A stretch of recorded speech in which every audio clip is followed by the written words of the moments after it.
What's going on, YouTube? It's your boy Alex Thomas here, back with another episode of Nerd Talk. Yeah, I'm thinking I'm back.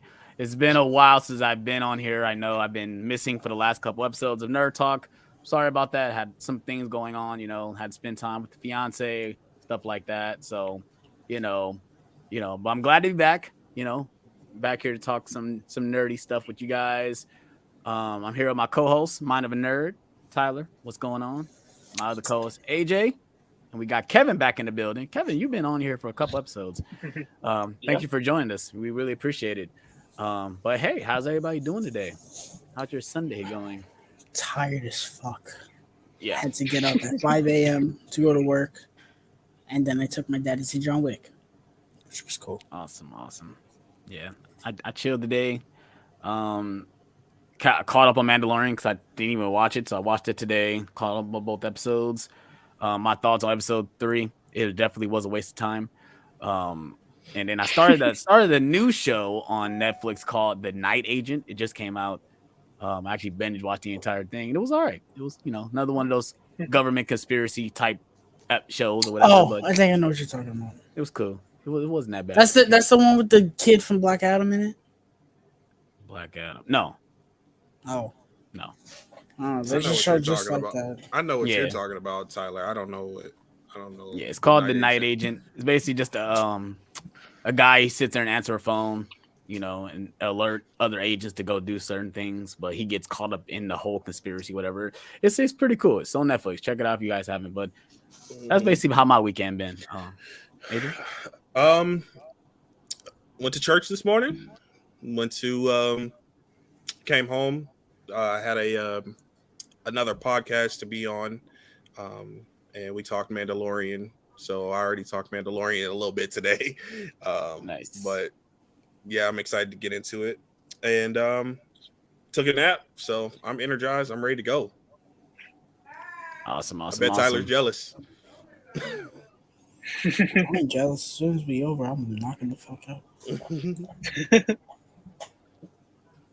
We not live on YouTube? Yes, we are. Okay. It's probably glitched. Okay, yeah, it's glitched. But Kevin, how's your day? You good? Yeah, just woke up and took my cat to the vet today, so that was frustrating. Wow. Yo, there's a cat outside my house that's just like meowing out the ass. Oh my god, I just want to kick it and get it the fuck out of my backyard. It's just in the backyard irritating the fuck out of me. But yeah. I hope you guys are ready to enjoy the stream. We got a lot of topics to go over, so let's go ahead and get it started with some kind of bad news, I guess you guys want to say. Kind of, yeah. So Jonathan Majors have been arrested for assault, and I forgot. I was watching. I was on YouTube, and Tyra Magnus put up the video, and I'm like, "Is that real?" I didn't know if it was real or not. I didn't know it was real either. That's the same reaction I had. I said, "What?" Yeah, I read it from a lot of different sources before I really believed it. Yeah, so I got the New York Times article up. It says he was arrested in New York after a domestic abuse. Probably in the Bronx. Yeah, it's funny because we were saying off camera, it's like, oh yeah, we talked about him having a violent background. It's like, oh, maybe that's why he was so good in Creed 3, because he really has that type of background. It made me think of Duke when he's like, oh my god, he has he wants to hurt people. That's why he's doing this. It's like, oh shit, it's all coming around. But yeah, I don't want to really go over this entire thing, but this is basically the article from the New York Times, because obviously it happened in New York. It has something to do with a woman too at that, which is kind of upsetting. But yeah, what are you guys' thoughts on this whole situation? I mean, honestly, I really don't know what to make of it. All we know is that it happened. We've heard from people, oh, he's innocent. He didn't do anything. Before I heard that there was a woman involved, it was like, oh, it was an assault. My mind immediately went to, well, what if he was helping somebody? Yeah. I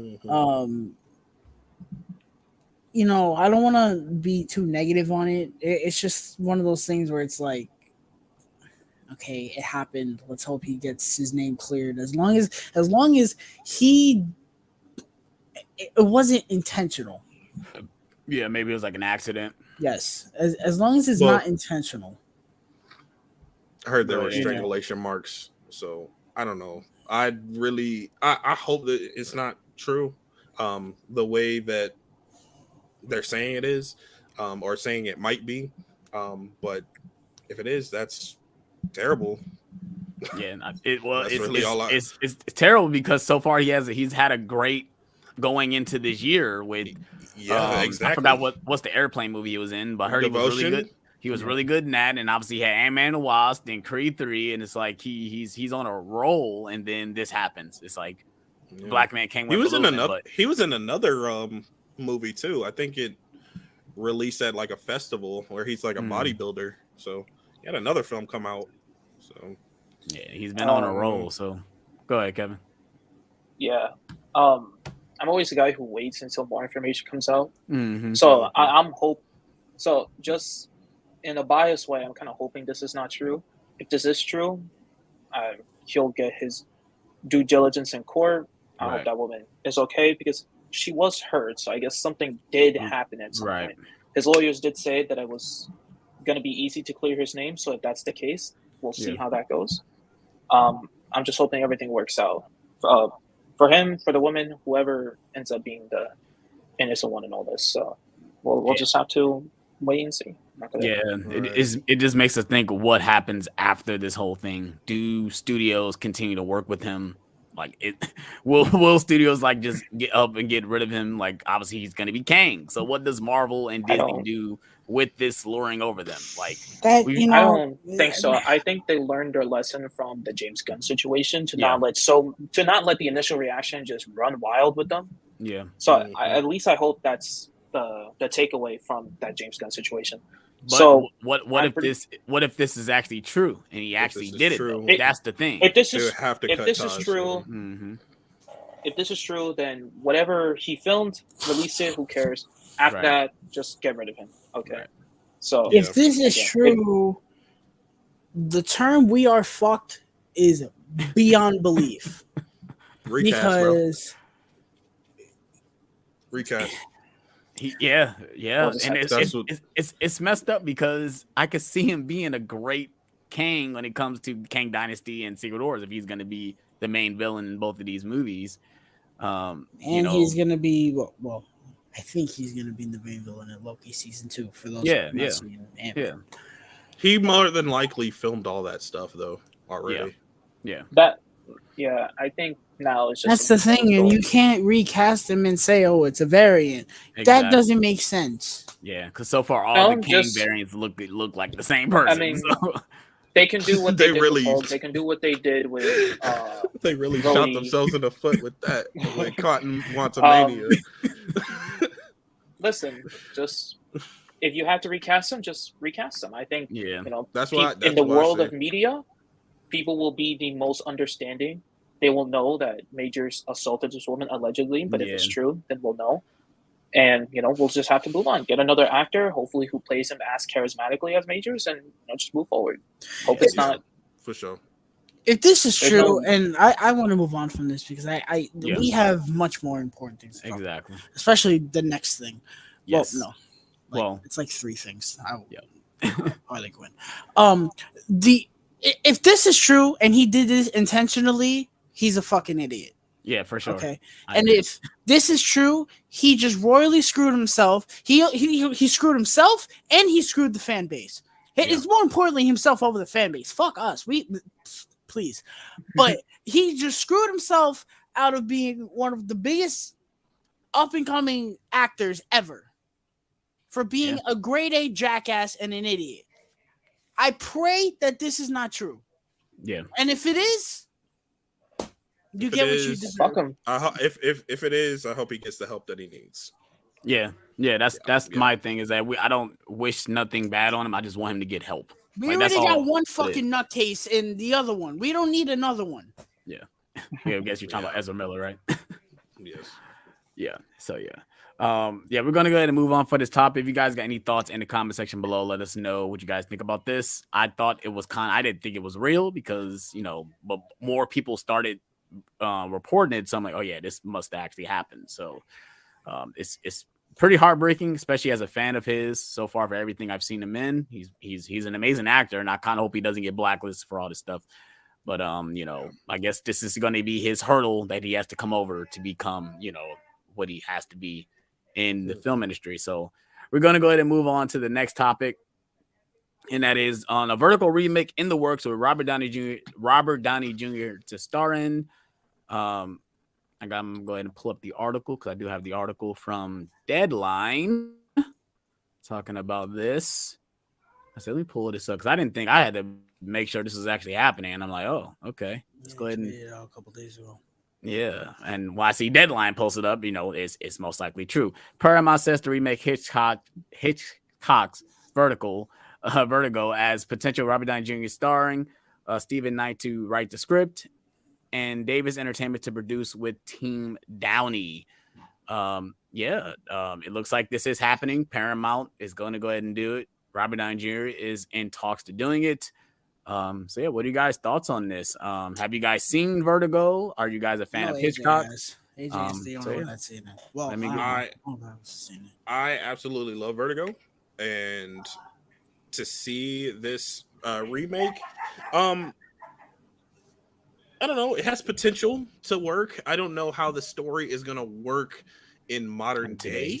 Right. Yeah, I don't know how it's gonna work in today's climate or whatever. But I'm optimistic about it. It's not something that I'm have on the top of my priority list or anything. Yeah, but it could be cool, even if it's a streaming movie. I feel like this concept could be a streaming film. Put it on Paramount Plus originally. That's probably where that's. I could see that.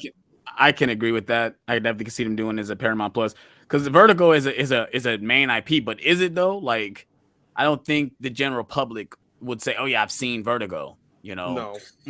So dude, I want my remake of The Birds. I don't want a remake of Vertigo. I want a remake of The Birds. And the reason I say that is because with insanely better effects, The Birds could be an incredible movie. That's the only reason that that's the only thing that I hold against The Birds is the effects are dated. Other than that, I really love that movie, and the characters aren't great, but I love that movie. I mean, I think that's a concept that actually could work today because there's a lot of people that are afraid of birds. Yes, but the thing about Vertigo, it's not a horror movie, right. So it's a little bit different. But I haven't seen The Birds yet. I plan on watching it soon, actually. But I don't know, man. I read this and I was like, okay, I guess. Does anyone care? No, nobody made any mention of this when it was announced. All I saw was Robert Downey Jr. and I was like, well, I mean, if I can't even say, well, if he signed on to it, that means it'll be good because he did Doolittle. Yeah, he did Doolittle. He did Doolittle. So, I don't even know if that's really true. I feel like his kids put him off that one. I feel like Doolittle was a kid's movie where he pulled armor out of a dragon's ass. Anyway, yes, that actually happened. It was like a 3 to me. It's a kid's movie. I don't be that mad at it. I don't know. I mean, it's so hard when you look at some of these actors that came from the MCU and they start doing other things. It's like, I'm so tired of remakes. Like I am. Yeah. Especially for a movie that a lot of people really like. Like I would rather The Birds, not because I'm biased towards it, but because nobody talks about that.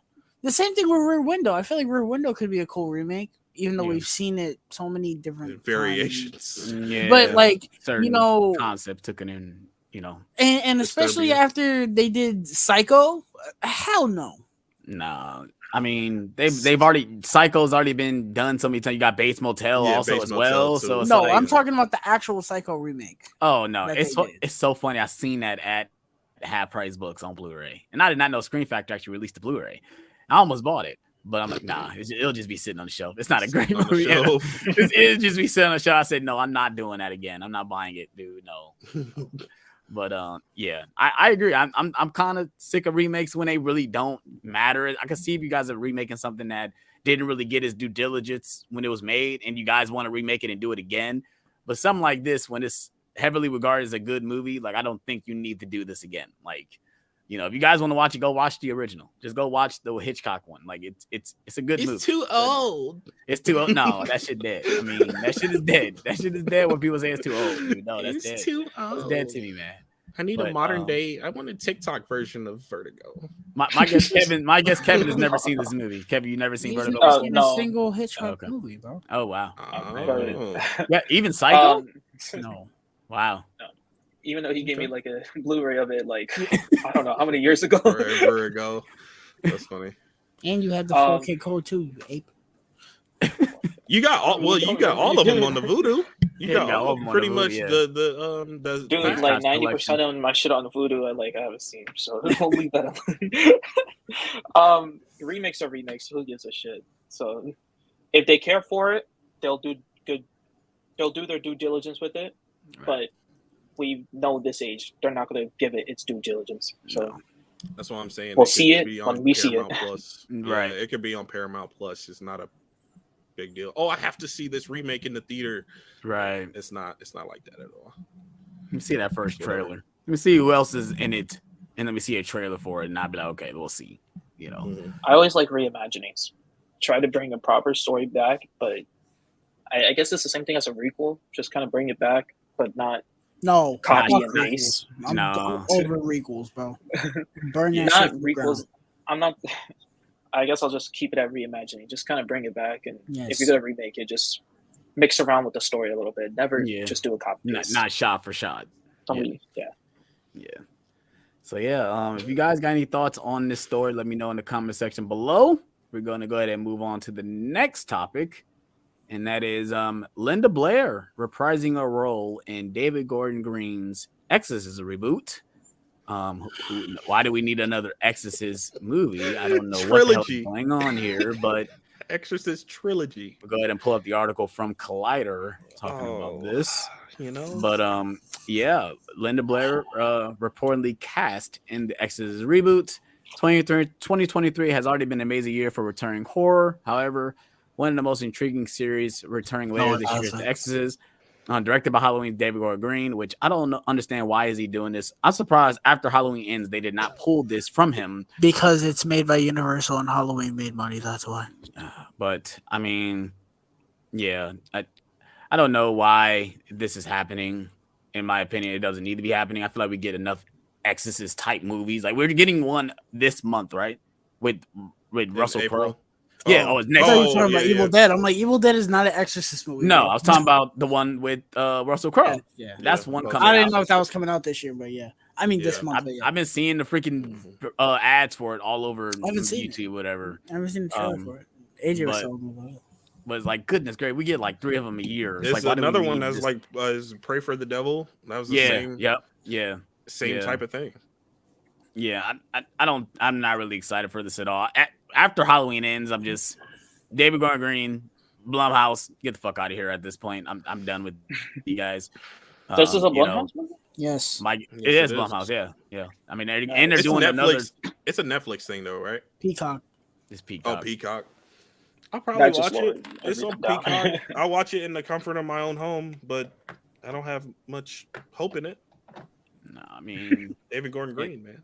I get it because it's a known IP, but I'm not a huge fan of that first Exorcist movie anyway, but so it is what it is. What do you guys thought?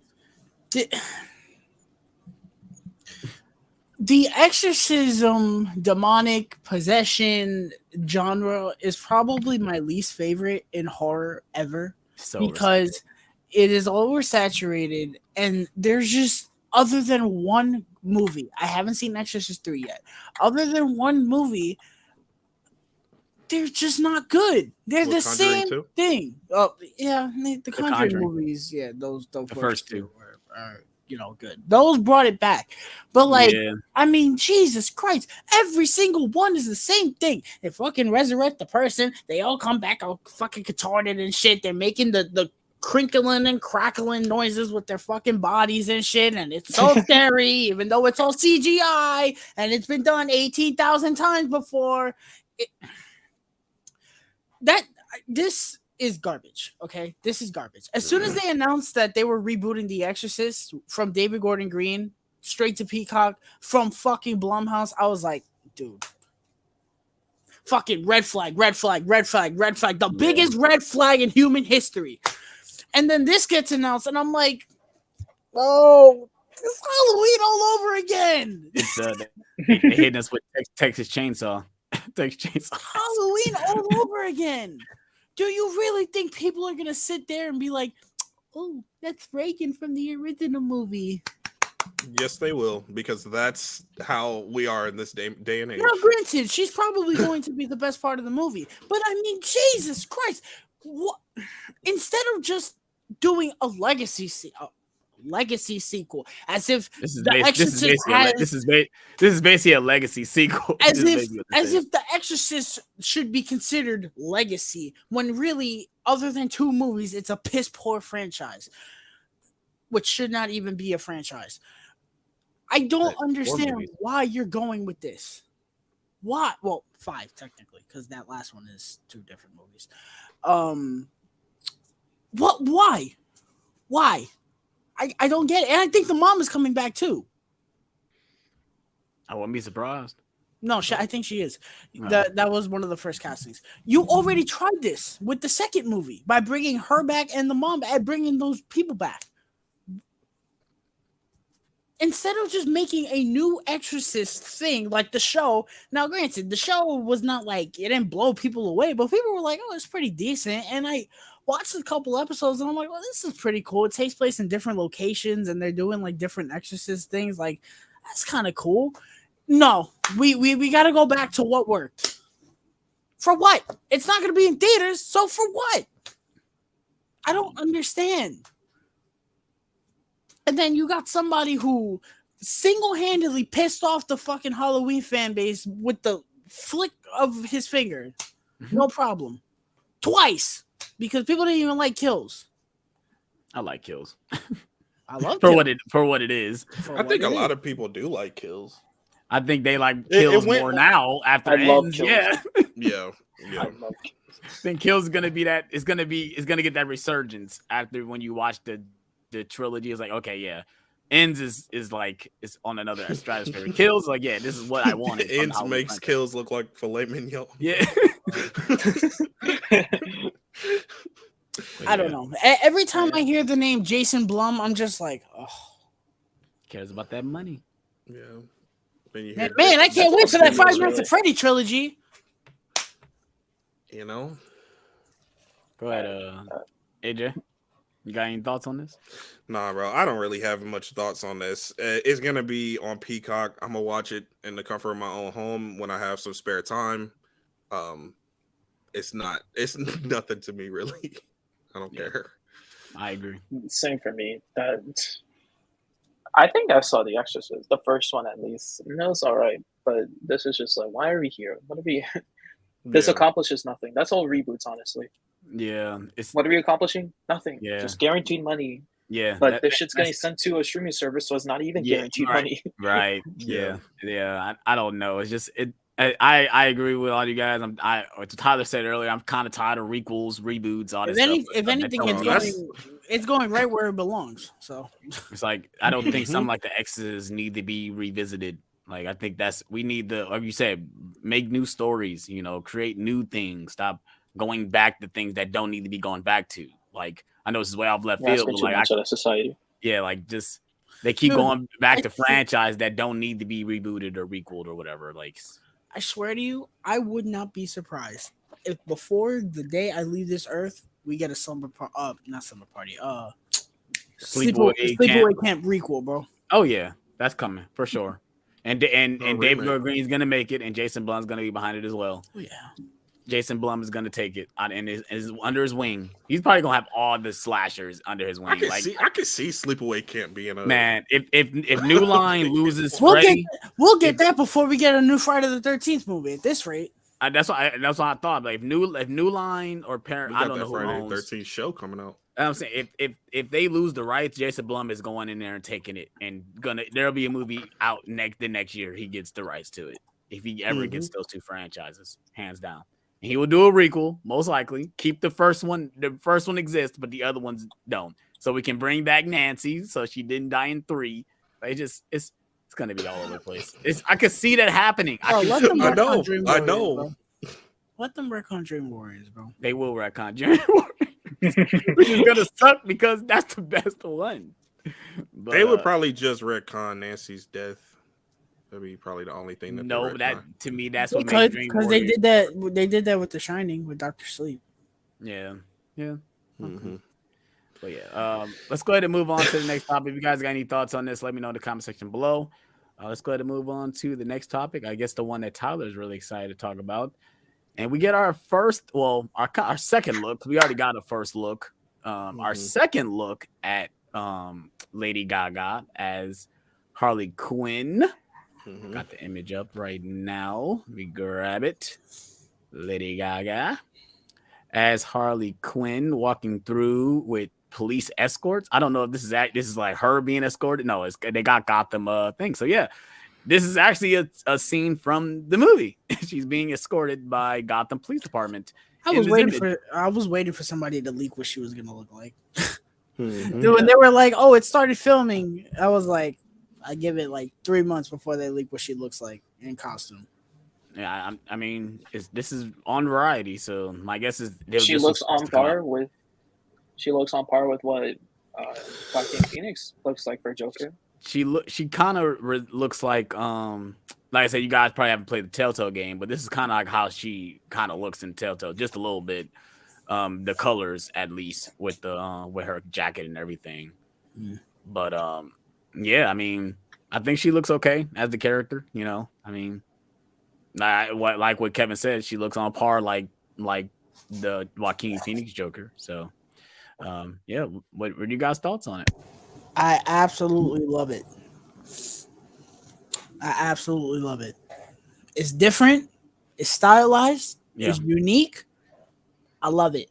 And it's not over the top. It's not like over the top. That's what I was hoping it wasn't going to be, like just so over the top. It's not. It feels grounded enough for the Joker movie. That's what I like about it. I love it. It looks great.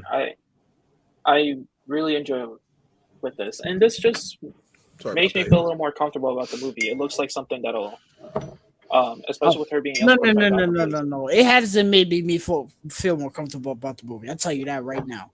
I'll say it made me feel comfortable with how she's gonna look. Yeah, she looks great, but I'm still not on board for them making this a fucking musical. I'll tell you that right now. I'm not on board with this movie happening at all. Like I think the Joker movie stands great as his own thing. It doesn't need a sequel. Agree.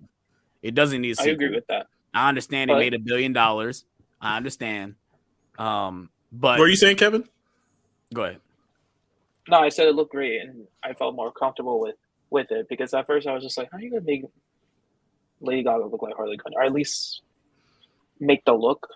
I was never. How will it look? But I thought it was. That's such an easy look. That's easier. That's an easier look to do in live action than the Joker, to be honest with you. But yeah, I can see that. I don't know. Listen. It's easier to pull off red clothing over purple clothing. Yeah. I feel like the Dark Knight pulled it off. Well, yeah. As far as this new look the look for Harley Quinn being revealed. When I first looked at it, at first glance, I was like, okay, this looks really good. And then I just started thinking about the direction that they said that they were going to go with this character. And I don't love that. So that's kind of hindering me being completely on board with this. The musical stuff, I really want to see a trailer so we can kind of see what type of musical this is going to be. Oh, you know they're not going to put that music in the trailer. They're going to make us wait. Like they might do like an overlaying of Lady Gaga's voice over the trailer. I probably feel like a Little Mermaid type of trailer. Probably something like that. And like once I get a feel of that, I might be a little bit more on board. But so I guess it came out like a couple weeks ago that Harley Quinn is going to be a patient in Arkham Asylum and not. They released I think it was like a picture or something, and it was like a newspaper, and it showed her behind bars in like the Arkham getup. Okay, so it wasn't officially announced that she was going to be a patient only, or was she going Yeah, to it was. be a? Yeah, Okay, okay. that So was announced. Yeah, she's not so going to be a doctor studying Joker. She's actually going to be a patient in Arkham. that is one of the things that compels me about this character of Harley Quinn. And if you don't know, Harley Quinn is one of my favorite DC characters of all time, if not my favorite. So Created from the animated series. Yeah, so I don't love this direction, and it makes the character a little bit less compelling to me. Mm-hmm. Yes, the look does look good. I can say that safely, but I have to see a little bit more for me to be completely on board. But yeah, that's my take with it. Yeah. Like I said, I said my thoughts. I thought she looks great. You know, as Harley Quinn, but I agree with AJ too. I was not in on this movie. Like I said earlier, I think Joker stands great as a single standalone movie. This doesn't need a sequel. I don't like the musical stuff. I think the musical stuff is kind of like why does that have to be musical? I'll say this. While I don't like the idea of it being a musical, I like that for the sequel, they're making it a different genre. I kind of like that idea, and not that we would, but if we do get more, that would be interesting. If let's say we get 4 movies, and each of those 4 movies was different genres. Like one was like a comedy, thriller, one was a comedy, one was a musical, and one was, I don't know, take your pick. The drama. Was drama. That? Yeah, I mean that was the first one basically. That was the first one, was a drama. Mm-hmm. I don't know. I kind of like that idea, but again, it's one of those wait and see type things. Yeah, Definitely. I do hope this is the last of it, because I think they just wanted a second movie, kind of like to have a Harley Quinn in this universe, and I am kind of interested to see that, even in a musical setting. I'm interested to see a realistic, grounded, like basically Joker version of Harley Quinn. Like I want to see that where now I know like she's over the top and that's what makes her character, but so is the Joker, right? And we got a realistic version of the Joker and it worked, so I think they can make that work. That was kind of before he became the Joker. That was basically that entire movie, his descent to madness. So maybe that's why we'll see a tonal shift. So I mean, the ending of Joker when he's like on the Murray show and all that. Yeah, that's what I'm saying. They made that work. Yeah. So I mean, it is what it is. Like I said, this movie's happening. Like I said, we got our first image, at least a set photo, because we got that promotional photo with how Joaquin Phoenix and Lady Gaga like looking at each other. That was on Valentine's Day, right? So yeah. If you guys got any thoughts on this first look of Lady Gaga in the actual Harley Quinn get up, let me know in the comment section below. And we're gonna move on to our next topic and some more bad news, I guess you guys can say. Marvel fired their head of their VFX. Shit. What's her name? Victoria Alonso. I guess that's her name. Yeah. Has been released or fired from Marvel Studios. And a lot of people are saying maybe it's for the good because all the stuff we've gotten in the last year. Also, people saying, was it really her that was doing all this stuff? That was kind of all the negative toxicity with the VFX team, and stuff like that. It's just another thing where I think me and Tyler talked about is like it's just making us not excited for these studios and what they're doing, behind the scenes. Especially the next thing. Yeah, it's like it's making us look like why should we care anymore? This I feel like I won't be as negative on as the next thing. I will most definitely be negative on, but this is a very weird situation because it was they had announced she left. Mm-hmm. And I was like, stepped down. Yeah, she stepped down, and I was like, okay. And then somebody said, it was like Deadline Variety. They said, oh, she was the main reason why. Because we had been hearing for months, like, oh yeah, the environment back there is ridiculously toxic, and it's like the deadlines are crazy. Now, and then they had said that, and it was correlated to that her leaving, and I was like, okay, well, goodbye then. And then somebody else had said, oh, well, she was kind of forced out. And Kevin Feige didn't even have anything to do with it. Right. And I was like, what? It's like, okay, that widens it a little bit, and now we're just at a point where it's like, well, did she leave or not? Was she fired or not? Was she creating a toxic? Was she creating a toxic environment? And Mike, this is somebody who's been with them for a long time. Yeah. Since the first Avengers, right? I think so. They've definitely been there for a long time. I don't know the first thing they did. But, that's essentially an MCU veteran.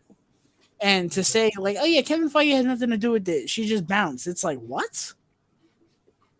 Like, that doesn't really add up. Yeah. So, my honest thoughts on it is, like, what are you guys doing? And you can look at this two ways. You can look at this as if she was in the wrong. Okay, goodbye. Maybe that's why the CGI was so bad. But you can also look at it as she was the head of VFX for things like Infinity War and Endgame. Exactly. And we've been hearing about the deadlines for the MCU being insanely small for them to finish. And that's why things look the way they do. Exactly. Maybe she was just like, you know what? Fuck this shit. I'm leaving. Right. And I don't blame her. I would have been out of there before Ant-Man. Are you kidding me? I wouldn't be proud of the work everything after No Way Home or Multiverse of Madness. I wouldn't be proud of that. Yeah. I wouldn't see She-Hulk release on Disney Plus and think, wow, team, we did a great job. Right. I'd be fucking embarrassed. I mean, most of the Disney Plus stuff was kind of like that, like, yes, I know deadlines and technical things, whatever. Point is, you still put it out. Yeah. So I don't really have any feelings towards this. It's just like, what the fuck is going on right now? Yeah.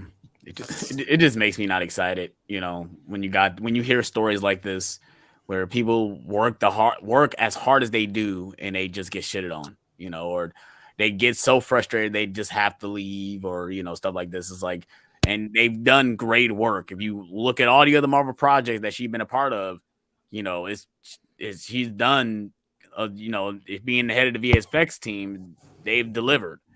It's just within this last couple of years they haven't. Like I said, I do blame a lot on the deadlines, them releasing so much stuff in a matter of a year. It's like, how do you expect a team of VFX, a team of VFX people to cram so much stuff out in a certain amount of time, But yeah, go ahead, AJ, Kevin. You guys got any thoughts on this? I don't really have much to say about this. If she's gone now, so I hope they get somebody in there that's competent, that can work with this team and make them the most efficient as possible. Right. I wish the lady the best, and that's all I have to say about that. For sure. Kevin? I was trying to find it. I couldn't find it. I found it widely ironic or coincidental that the news of Alonso and her leaving, getting fired, whatever the fuck happened.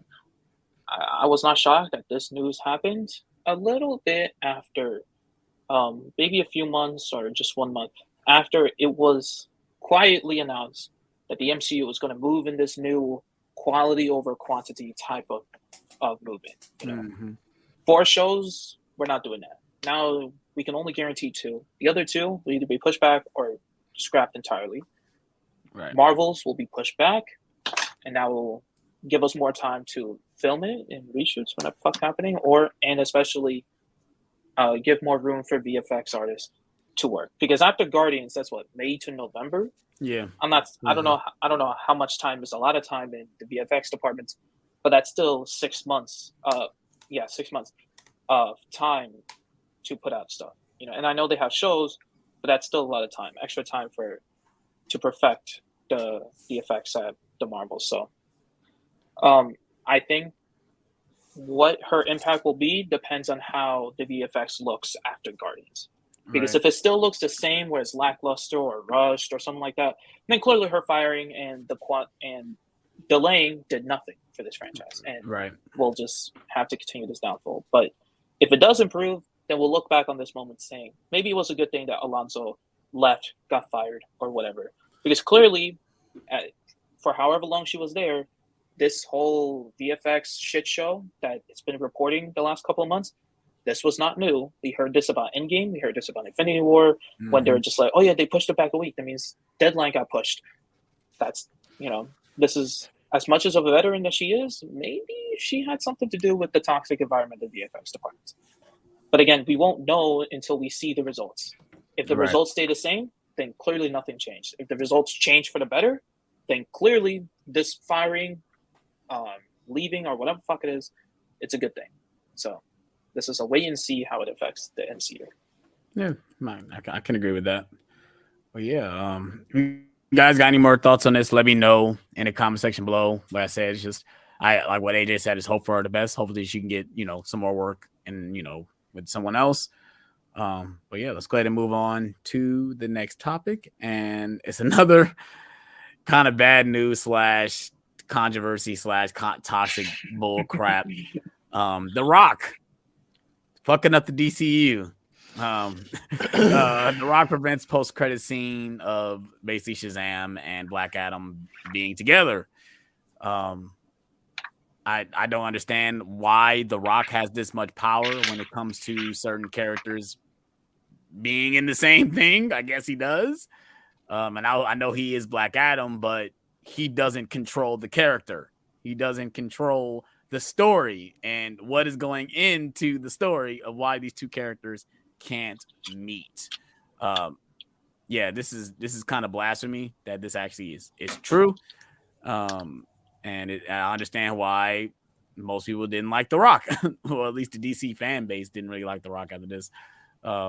I just don't understand why these two characters couldn't be in a post-credit scene. Why can't they be in the same franchise, regardless to their different tones? I don't know. This is just blasphemy that this is actually true. But let me get you guys' thoughts on this. Just to clarify, the post-credit scene that The Rock was preventing was Hawkman and somebody else was going to show up. I think Cyclone. I could be wrong. Oh, okay. They were going to show up in Fury of the Gods. Okay. Which, by the way, Shazam's box office dropped 68% today at the end of this weekend. Good job, Keanu Reeves. 3 million? Made like 3 million this weekend. Who cares? Something like that. Good job, Keanu Reeves. You're kicking ass. You're a legend. Facts. Stick to doing that. Don't be in the MCU or DCU. Stick to what you're doing, bro. Just stick to what you're doing at this point. Facts.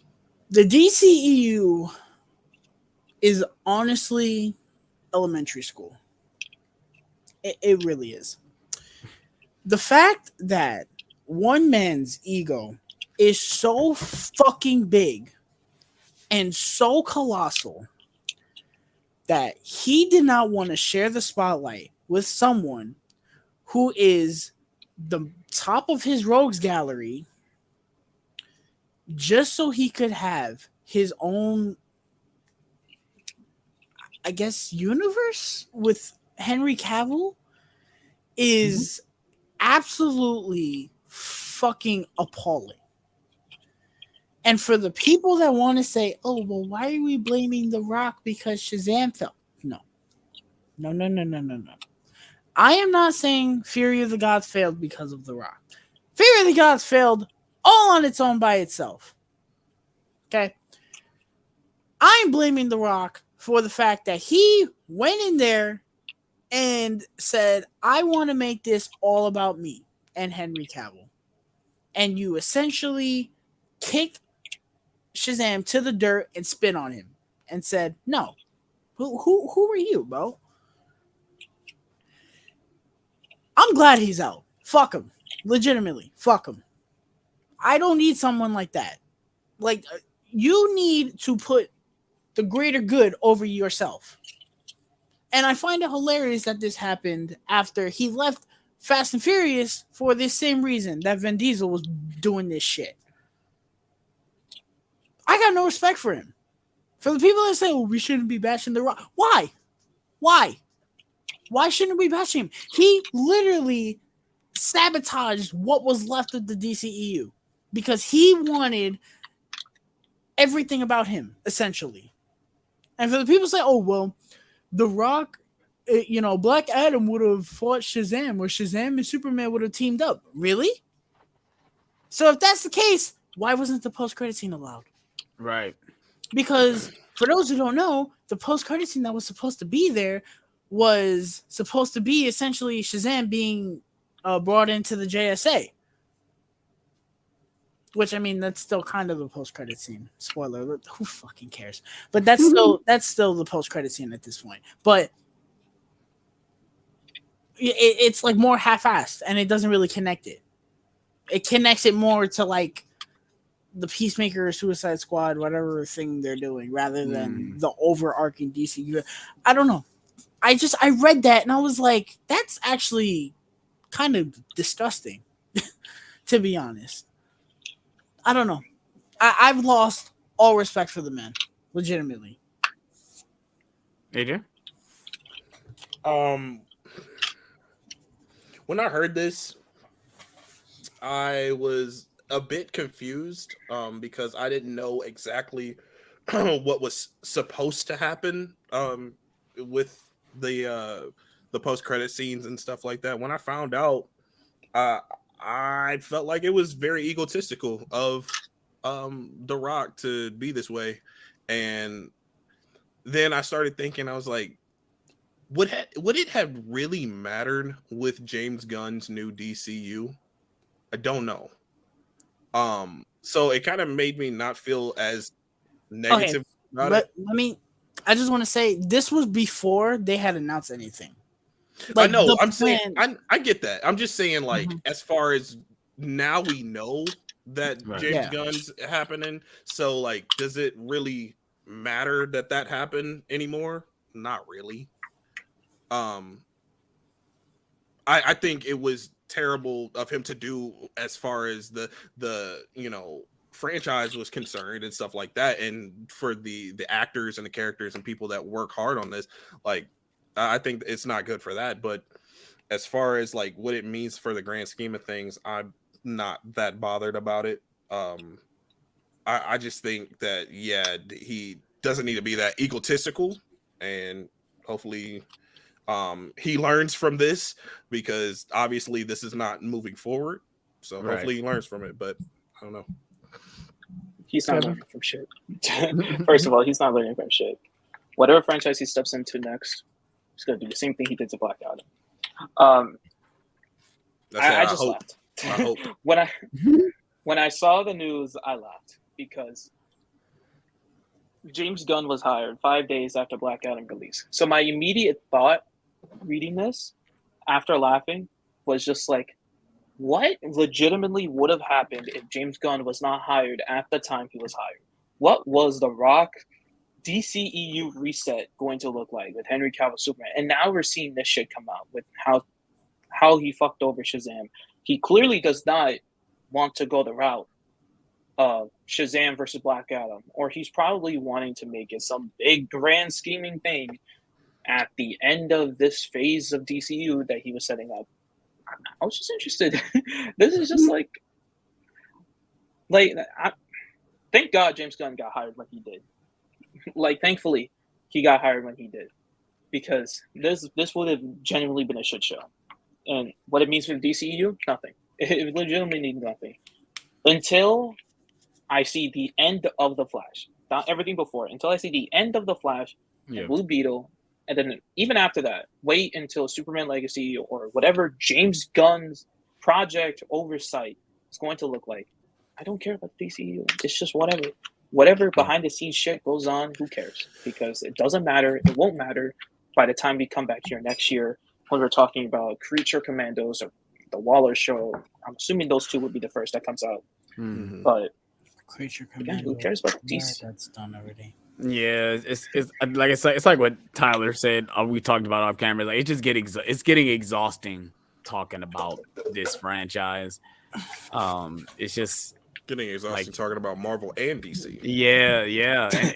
I'm tired of it, bro. It's messed up because when you think about it, like 5 years ago, we were in the hype of both of these franchises. Like, wow, we've come this far, and both of them is just like looking like this emoji. Like, what is going on right now? Like, we don't know what is going on. They're going in directions that we didn't expect them to go. We thought they had their heads on their shoulders, and they don't. Both of them don't clearly know which direction they want to go. It doesn't help that Marvel had the biggest thing, happen to them in 2019, and now they have to backtrack and start over, and they have to pick up the pieces from that. So, but yeah, this story is tragic, especially for DC fans that were excited for this to happen, because I was excited for Shazam versus Black Adam. I thought it was going to happen, but clearly The Rock didn't want to see that shit until like what 2030s. Yeah, 2028. It's gonna get everyone's gonna get recast. Yeah, Right. Everything's gonna get recast. We're not gonna get The Rock. It's gonna suck. Zachary Levi will be fucking, out of the question. So 50 years old. Right. So yeah, let's go ahead and if you guys got any thoughts on this, let me know in the comment section below. Let's go ahead and move on to our next topic, and Bel Air, season 2, episode 5. I really love this episode. Good I really stuff. did. And I was talking to my sister about this. And I'm like, why I feel like I'm the only person talking about this motherfucking show.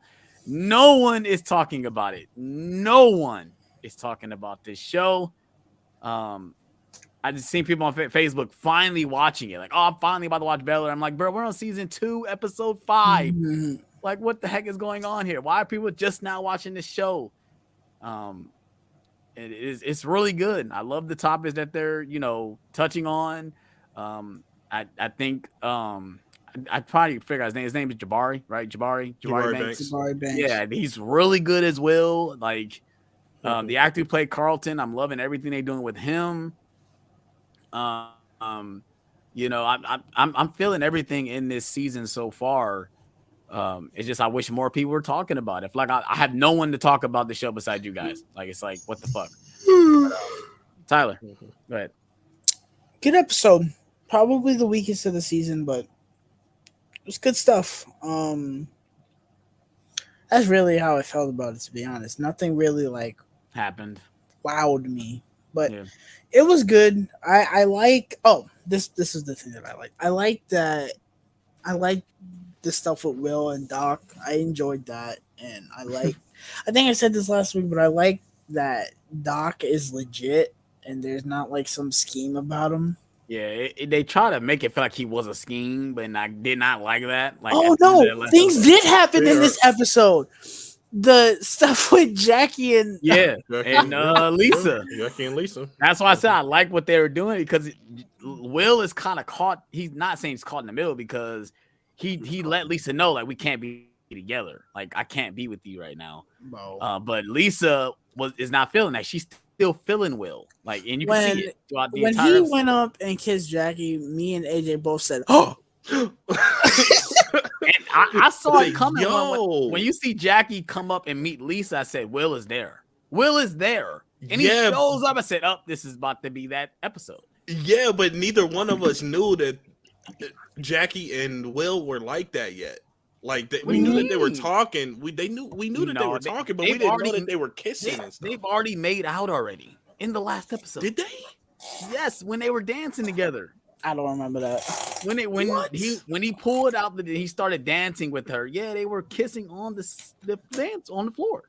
I don't remember that. Oh wow! I knew that they danced together, but I didn't remember the kiss. Okay, all right. Yeah, they as like far that as the now, episode, as far as the episode, for me, it definitely was the weakest of the season. And there were things I liked about it. Like the Lisa, Jackie, Will dynamic, the whole triangle thing was kind of cool to me. Cool. It was interesting to me, but the majority of the episode it kind It of felt felt like filler? like filler. Yeah, it felt like filler. Yeah, like with the tap dancing and the gallery was cool. Like the art gallery was cool, but like Trying to I'm think of trying to the jazz situation where Jazz the feels jazz like situation yeah with with Hillary Hillary and her and him ex. being insecure and all that. I was It's feeling something that I've seen. I was feeling Jazz on that for sure. Like yeah, how can you compete with that? I get that. I feel like Hillary is not really in a great position this season. Like in any No, situation, they really like what are downing they down. doing? The What are they writers doing with must not her? like the actress at this For point because they real, giving like her terrible. I did not plan this. This is sitting on my floor. This is Hillary right now, bro. I swear to vapor you. rub. Putting me to sleep, bro. Yeah, I don't know. Dude. I don't know what's up with that. She is so boring this season. Yeah, every time she's not when she's not with Jazz, I swear to God, I'm on my phone. I'm just like, bro. I think it's the writing though. I don't think it's the actress because it's I think not the her. actress, It's definitely the actress not her. is just bringing, she bringing what she brought in the first season, which was fine. It's definitely not her. I think if her character was written better and her situations were written better, we would be more intrigued with her character. But really, every situation she's been in this season has just been like, really, Hillary? Yeah. Okay. I don't. You gonna let old chick drive the dude's car, like Jazz's car? Like, are you not gonna stand up for yourself when people are bullying you? Come on, like it's just like that each episode. The whole influencer house thing is just I'm not feeling that at all. Like I'm glad that wasn't in this episode that much. I think what's gonna happen is she's gonna get kicked out of the influencer. I was telling Tyler this. I think she's gonna either get kicked out or move out of the influencer house, and that might be a thing with Jazz. She might try to move in with Jazz or something. You know what was in this episode? Simply Spiked Lemonade. Simply Spiked. Simply Spiked. The show's been brought to you by Simply Spiked. Simply Spiked. Dude. I paused the Peacock and the ad comes up on my screen. Simply Spiked. Wow. And then I pressed play and said, now back to the show. Wow. That's hilarious. Yeah. That's hilarious. But yeah, I liked everything in this episode. I thought it was pretty good. I do agree. I can see where you're coming from, AJ, where you say it feels like it's a lot of filler. They keep saying stuff about Jeffrey. It's like just move on with the Jeffrey stuff with him trying to find his Jeffrey. Son. At this point, I feel like they're dragging their feet with Jeffrey stuff. Yeah, Phil keeps saying there's a reason why he can't do it. Tell us, bro. Like, why y'all keep saying it? Tell us why he can't find his son. It's got to be a reason. I want to know. We're halfway through the season, right? And that storyline has not really progressed at all. Yeah, like maybe like inches because they on this episode they found like footage of Jeffrey like looking through files or something. Caught on 4K or 720. Caught on 720 or 480, whatever that was. But 480p. Yeah, I don't know what they're kind of dragging their feet with that storyline as well, and it's making me kind of like a little uninterested in it. Yeah. A little less intrigued in it because at first I was intrigued with it, but now I'm like, y'all are dragging your feet on this. And I kind of feel the same way with Doc as well. I know Tyler loves Doc, but I feel like the storyline with Doc needs to kind of like progress a little bit more too, because I know that in the beginning they set something up with him saying like it was kind of like he's in it for the money or something like that. Like, is he or is he not? Yeah, that's why I was confused on too, because at the end of the last episode you had Jackie come in and he's like, oh, you did good work to bring him in. It's like, exactly, wait, what? Exactly. Like, okay, so is he scheming or what? What is going on with just that scene since the beginning. There was just that scene where, okay, he kind of is still scheming, but this episode we didn't really get that at all. No, he showed up like at he was really that he was legit. Yeah, and then he showed up at the art gallery and Tyler was like, what's he doing at the art gallery? I was like, I guess trying to show his face so he can still keep getting that money. You know, get in good with the family, get in good with Viv, and you know, because I feel like she's already, you know, more on his side than Phil is. But what wasn't this episode where he was talking to the person he used to play basketball with in Bel Air? He's like, "Oh, you play with them? Like, oh, he's legit." Like, was that this episode as well? Yeah, Tyler. Yeah, when he was talking to Tyler next to the the lockers. And that's another thing too. It's like, okay, maybe this is real. Like, maybe he is legit because he knows. You know, he knows about them and stuff. So I don't know. Yeah, that's the thing, though. Like they have that type of stuff. We see that he runs a full gym, and then they had the thing that they set up beforehand. Yeah. So it's kind of like, well, where is he going? You know, we're halfway through the season. You know, so that's how I felt about this episode. It was good. I liked it. I wish I loved it, but I liked this episode though. It's good. Yeah, for sure. Obviously Kevin can't say anything about this because he haven't watched the show. I guess you might as well just wait till season 2 is double and just bend both season 1 and season 2. He gonna know everything that happened in it. But no, don't worry. I'm gonna forget about all these conversations. So yeah, if you guys have watched Bel Air season 2 episode 5, let us know what you thought about in the comment section below. If you guys haven't watched the show, definitely check it out. It's definitely a good show. It's filmed very well. The actors are giving great performances. I'm loving the storylines that they are doing in the show. And it's a good show, man. It really is. Shout out to them for this little reboot, you know, Bel Air show. It's dope. So let's go ahead and move on to the next topic. We got another episode of another show that is going on. That is Mandalorian season 3, episode 4. This episode was good. Definitely better than the last episode, for sure. This episode was good. I want to breeze past this because I know what we're talking about next. Yes. But this episode was good. Good stuff. I cool just do Mandalorian stuff. My issue is not so much with this episode. It's season 2 and 3 is the fact that we had the same situation happen in season 2. We had a completely filler episode. And then season 3, it was like, no. Season 3. The next episode was like, oh no, we're back to doing our shit. Now, granted, that episode at least had Mandalorian in it. Right. This one did not. I just don't get why this wasn't the episode last week. This is what I wanted to see after the opening scene last week. Yeah, well, it's funny because the way episode 3 starts, it starts with Mando and ends with Mando. We get a whole chunk of it with not him, you know. And it feels like you don't even need to watch that part. None of the stuff in that episode because it doesn't tie into this episode 4. I'm like, maybe I do have to watch it because it might tie in episode 4, and it doesn't. It's like I wasted my time. I should have just skipped it. I could have just skipped it. But there are 2 characters I want to talk about. One of them is not Mando, but you still got it. Bo-Katan. Yes. I'm really loving what they're doing with her in this show. The fact that they say, oh, she's been redeemed, but she doesn't want it. She's like, I don't even follow the way. So we know what she do want. Well, yeah, of course. I want the dark saber. Yeah, for sure. But yeah, I love how she's just so iffy about the whole Mandalorian way, and she's just going along with it. You know, I'm loving all that stuff. You know, but go ahead, Tyler. Oh yeah, go ahead. No, go ahead. I'm just gonna say, with Bo, it's I keep saying this. Even last week I talked about it, but it's that internal struggle because yes, she does want that dark saber, but also she feels a part of something. She feels family again, even though she has those struggles with following the Mandalorian faith and following the traditions of following those traditions.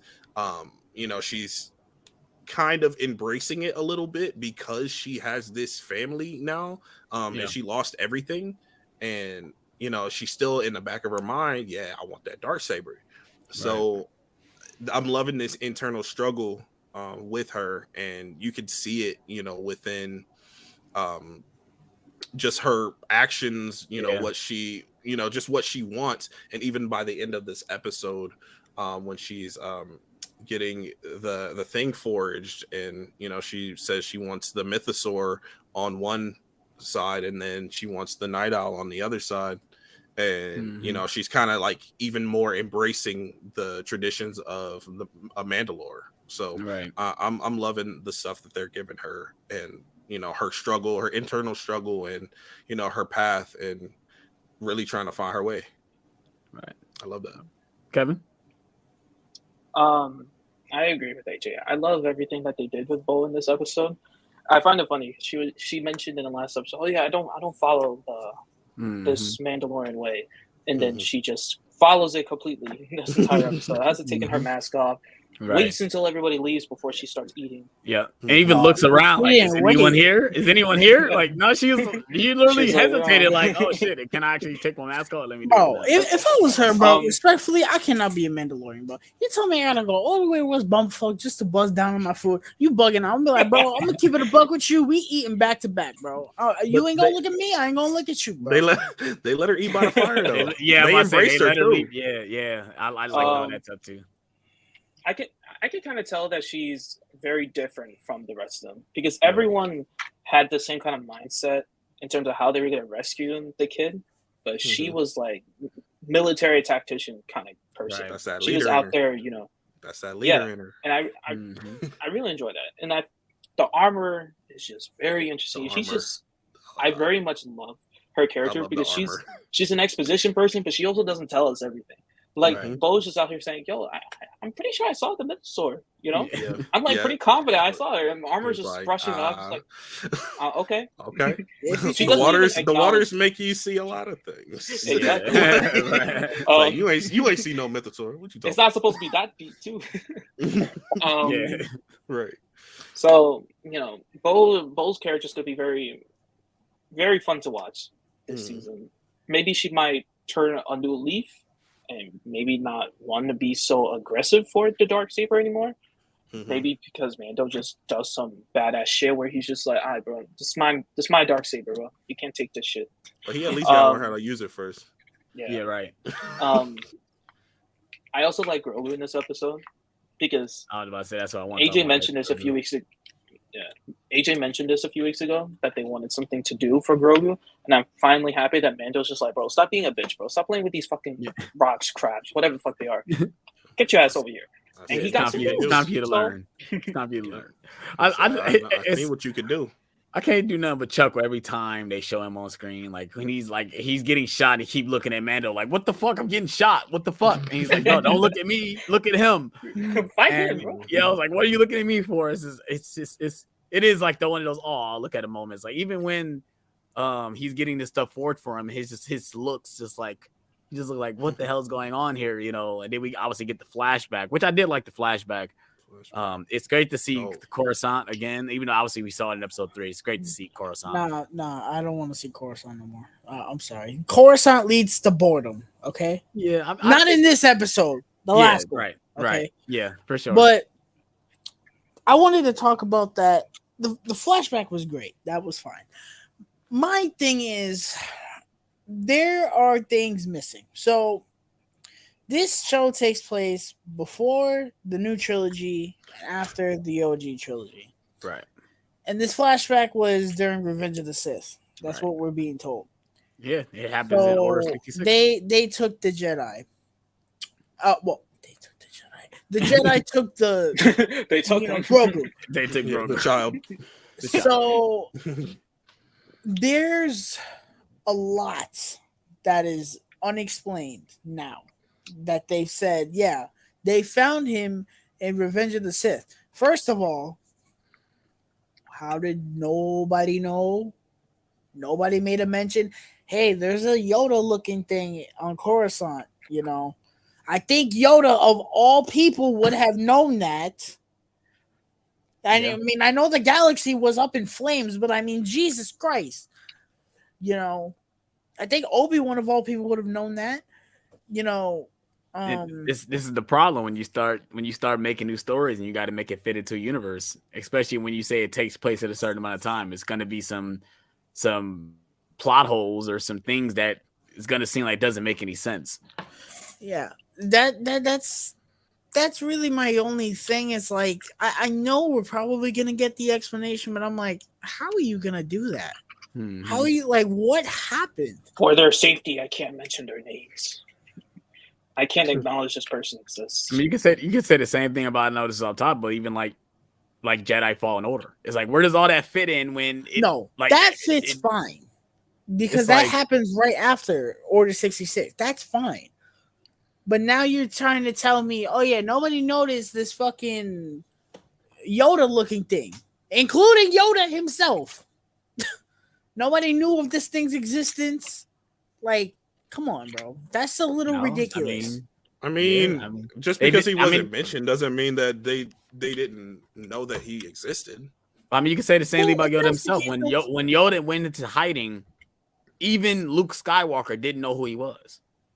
So, I mean, that could have been a thing. Whereas once if that's the case, then why do if they didn't know who he, or if they knew who he was, why did they? Or if they didn't know who he was, why did they have a bunch of Jedi rescuing him? Clearly, somebody thought he was important. But did they stumble upon his pod? Oh shit! This thing looks like Yoda. Come on, bro. We gotta get out of here. Maybe not at that time. He wasn't important. I mean, dude, if I saw a thing looking like Yoda, Yoda was known, bro. I mean, but Yoda went into hiding after the events, though. That's what I'm saying. Okay, but people knew who Yoda was before that. That's what I'm telling you. Okay, I get that. Somebody would have known. I mean, shit, some species. That's just. If you saw a baby with a Darth Vader helmet on using the Force, would you not think of something? Not Darth Vader. Or if okay. You just got the image. What? What if you saw legit? What if you saw a fucking? What a Darth Vader! Oh my god! What if you saw a baby that kind of looked like Darth Maul and it had the horns and all that? Yeah, you wouldn't think of anything like that. Darth Maul. You wouldn't think like, Darth Maul, shit. Like that. That's just my dad is Baby Vader. Baby Darth Maul. But yeah, I get where you're coming from though. But that's what I'm saying. Like when it comes to when you start doing that's why I think prequel stuff is kind of stupid, because now you have to make it make sense with the stuff we've already seen. Like, so you telling me this takes place during the events of Order 66 in fucking the Jedi Temple at that. It's like, okay, like why wasn't this mentioned? But while the Jedi were getting Grogu out, fucking Cal is over here trying to save his master in the other sector of the temple. Yeah, right. And then in the other sector of the temple is fucking Senator Organa's trying to get away. Yeah, all this shit. He see a child Jedi get killed and he has to get away. And Ahsoka's doing shit too. Yeah. How big is this Jedi temple? It's huge. Clearly, it's huge. But yeah, I mean, I enjoyed all the flashback stuff. I love when I see Jedi use 2 lightsabers at one time. I just think that's one of the best things I've ever seen. That's what I love about Force Unleashed too, because he has 2 fucking lightsabers. Yeah, but yeah, I'm at best, reprising his role. Yeah. And well, he's not reprising. He was the voice of, he's playing. He's playing a new character. The voice of Jar Jar Binks. Yeah. In the original, I thought that was cool having him come back. That was very cool. Not being Jar Jar Binks. Not being Jar Jar Binks. I bet he's happy about that. He's like, I don't have to be Jar Jar anymore. Yeah, I get to be a fucking Jedi. Yeah, I guess he's gonna be in this new show, this new Star Wars series. As the Jedi character he's playing? Yeah, as the Jedi character. Yeah, the challenge. It's called what is it called? Jedi Temple Challenge. What the fuck? Yeah, I think it's like a game show. I think it's a game show. Yeah, it's a game show. A game show? What? I think it's gonna be on Disney Plus. But Star Wars. Come on, Lucasfilm. Come on, guys. But yeah. You guys got any more thoughts on this episode? No. Nope. Good stuff. Love the flashback. Despite what people will tell you, it is good. Yeah, it's good. Now, some people were coming for me in my DM saying that it was a filler episode. I can't completely disagree with them. I can't either. It was a little bit filler. It I say it was a great to little see. filler. It was great to see the Mandalorian being involved in. Yes, I think I think there was some good character development here, but it wasn't. I don't feel like it was completely essential. Everything was completely essential to the story, to the main plot. Story. Yeah. It only felt filler because of how short it was. Yeah, it was short. If it was like 20 minutes longer with maybe more chemistry with how Bo-Katan interacts with all the Mandalorians, I think that would have been some cool scenes there, and probably some more insight on her conversation with Armorer. It probably wouldn't have felt as filler-like as it is. So, I think that's the only issue, is just the runtime. It was way too short. Well, I think with that's a good point. I think with the mission that they went on with the kid getting snatched and stuff like that, and them going up the mountain, not using their jetpacks and stuff like that, it did kind of feel like it was a little filler. And I think for this particular episode and what this episode brought to the table, I think the 30-minute runtime worked because of what it was trying to say. Yeah, because it didn't really have much else going on with it. Right. So I did also find it funny that the Juggernaut Mando, I forgot his name, he was just out of nowhere, he's just like, "That's my son," and I'm just like, "Hey, shit, all right." I was like, "Wait, what? Are you serious?" To me, but okay. Why did you say that before? Like now you're being so hasty with rescuing your son. This wasn't mentioned like when he got hit. Right. Even when he got took, he was doubting himself. Like, "Oh, I ran out of fuel." It's like, bro, you ran out of fuel. You need to be figuring out a way to get there, bro. Like, what are you doing? And he's just like, "Oh yeah, kids probably die there all the time." I was like, "That's your kid. You want him to die." But yeah, if you guys seen this episode 4 of Mandalorian, let us know what you thought about it in the comment section below. And let's go ahead and move on to our main topic of the day. It's the one we've all been excited to talk about, and that is John Wick Chapter 4. Spoiler talk. Like I said, this is a spoiler talk, so you guys have not seen John Wick Chapter 4. Why the hell are you here anyway? Go see it. It is about 3 hours long, but you guys are going to enjoy every single minute of it. And then come back and watch our, we're going to talk about, we're not going to go beat by beat by beat. We're going to give it some of our favorite scenes. We're going to talk spoiler about those scenes. So if you guys have not seen the movie, pause it right here, go watch it, come back right here. And so, you guys want to give thoughts, or you guys want to jump right into it? Before I talk about the movie, I want to give a thanks to, none of them are watching, but I want to give a thanks to every single person involved in creating the action sequences in this movie.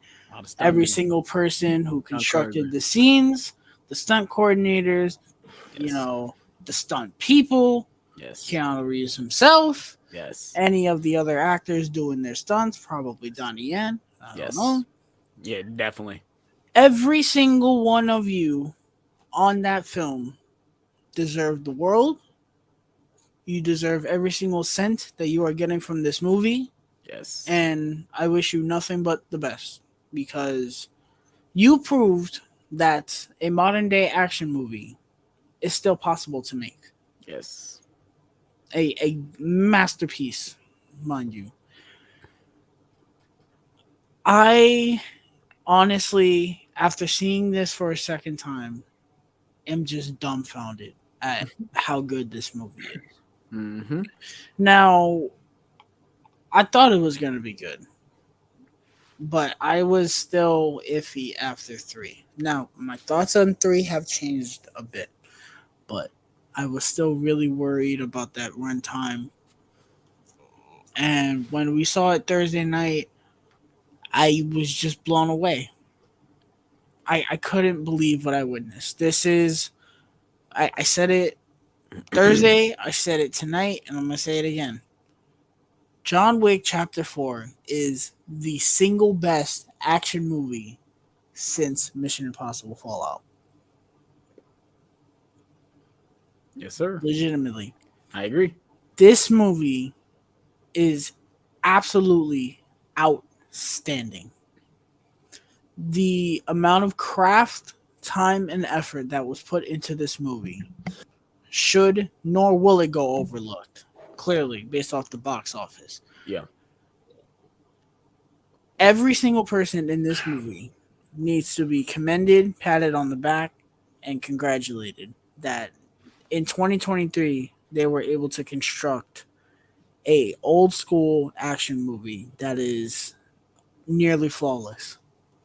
Yeah. And that I couldn't have asked for anything better. This is without a doubt the best one in the series.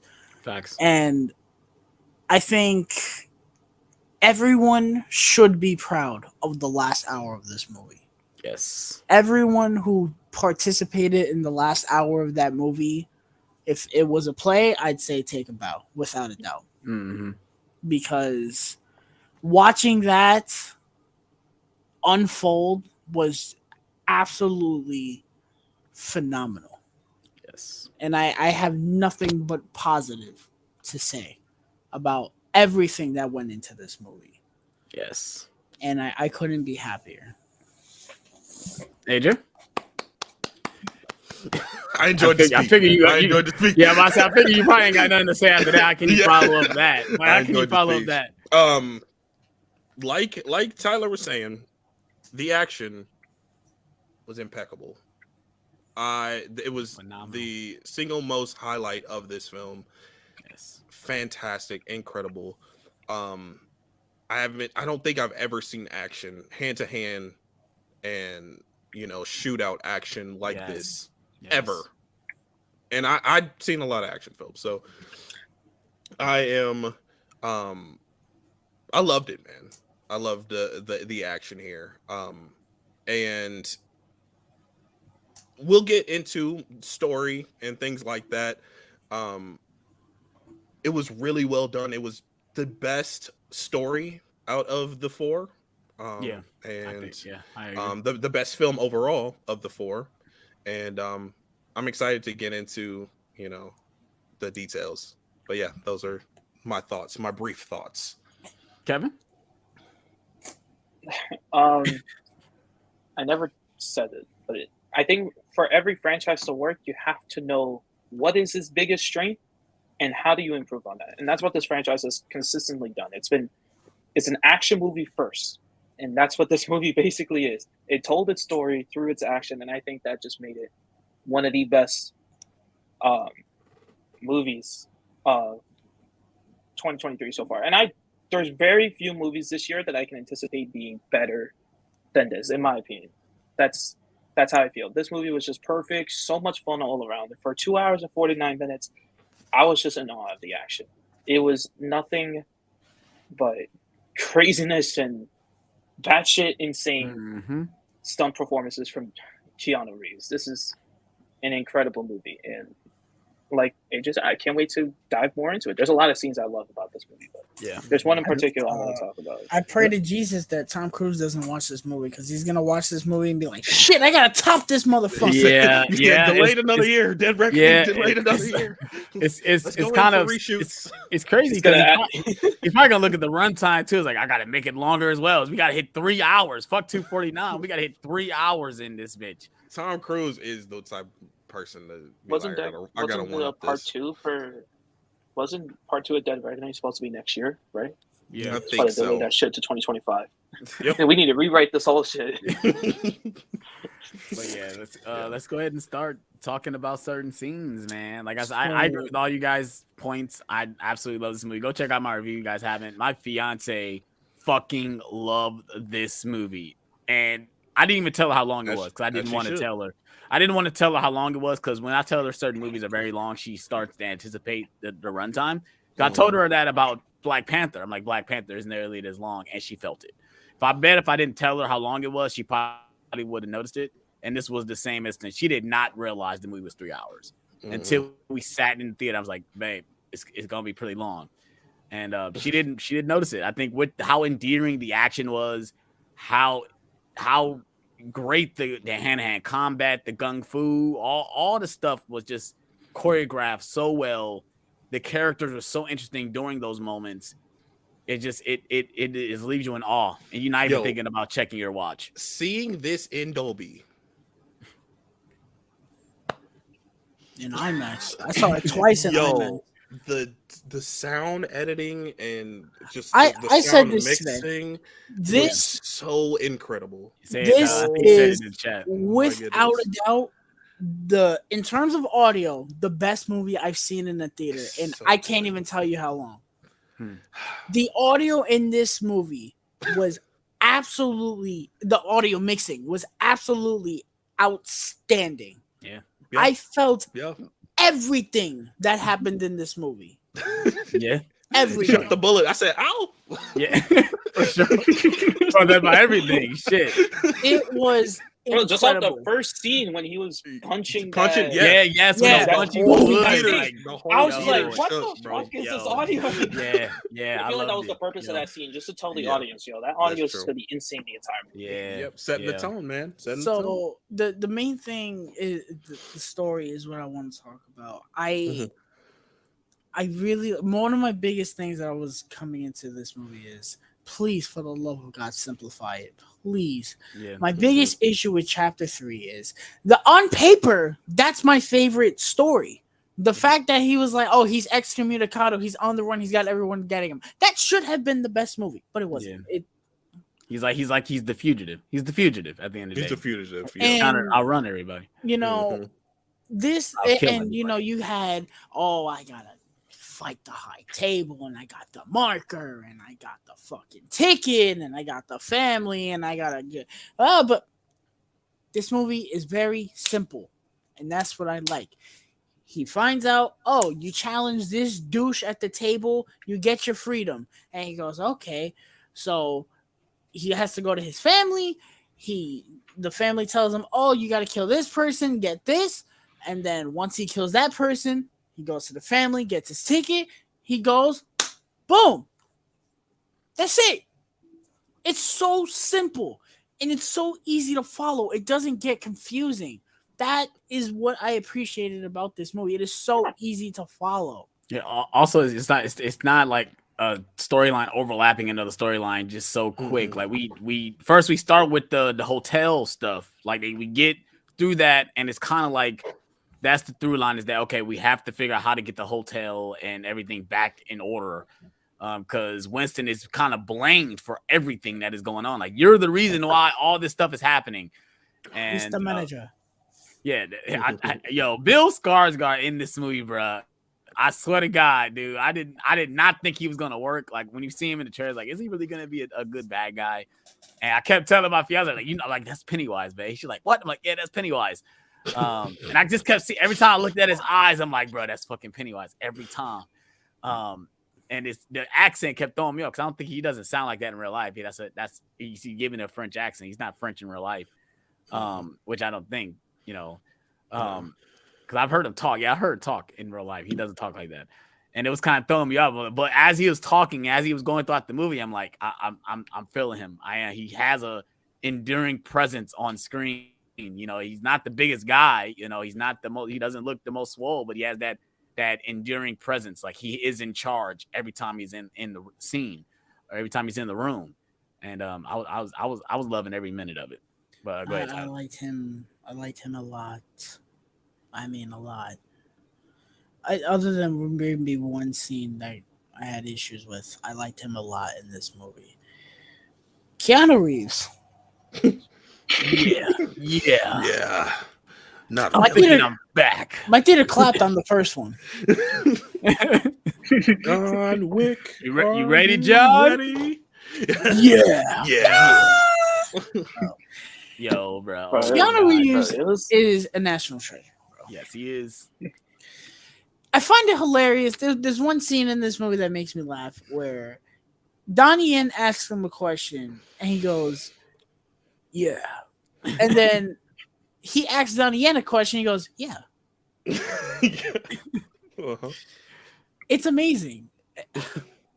There is one thing that kind of bugged me, and Cody Leach pointed it out in his review. They're kind of limiting what he can do in these movies in terms of his acting. They're giving him less and less and less and less dialogue. He's only got one line dialogue. Yes, he does. I need a gun.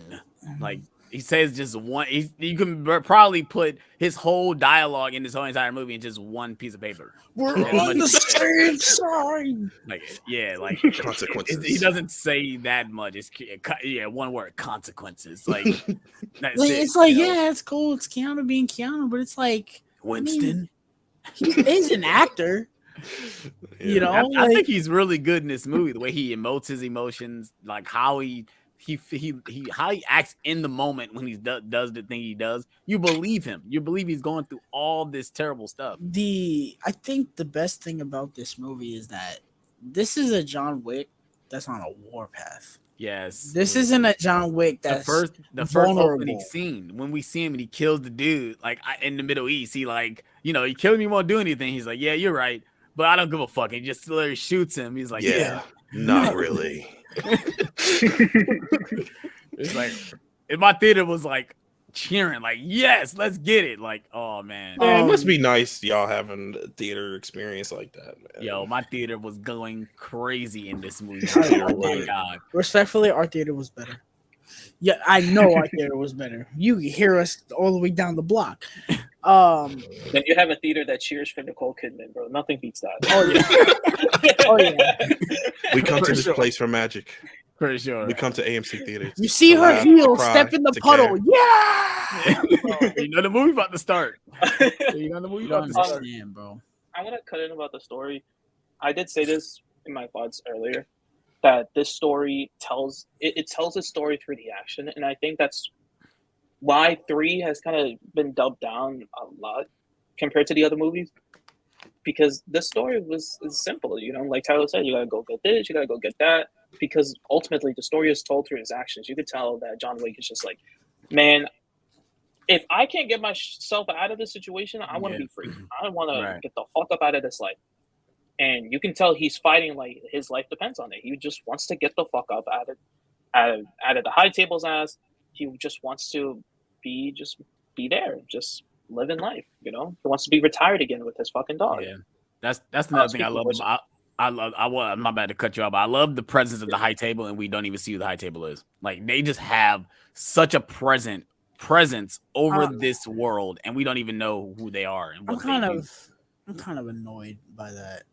I'm so tired of hearing nothing's above the table. Yes, nothing's above the table.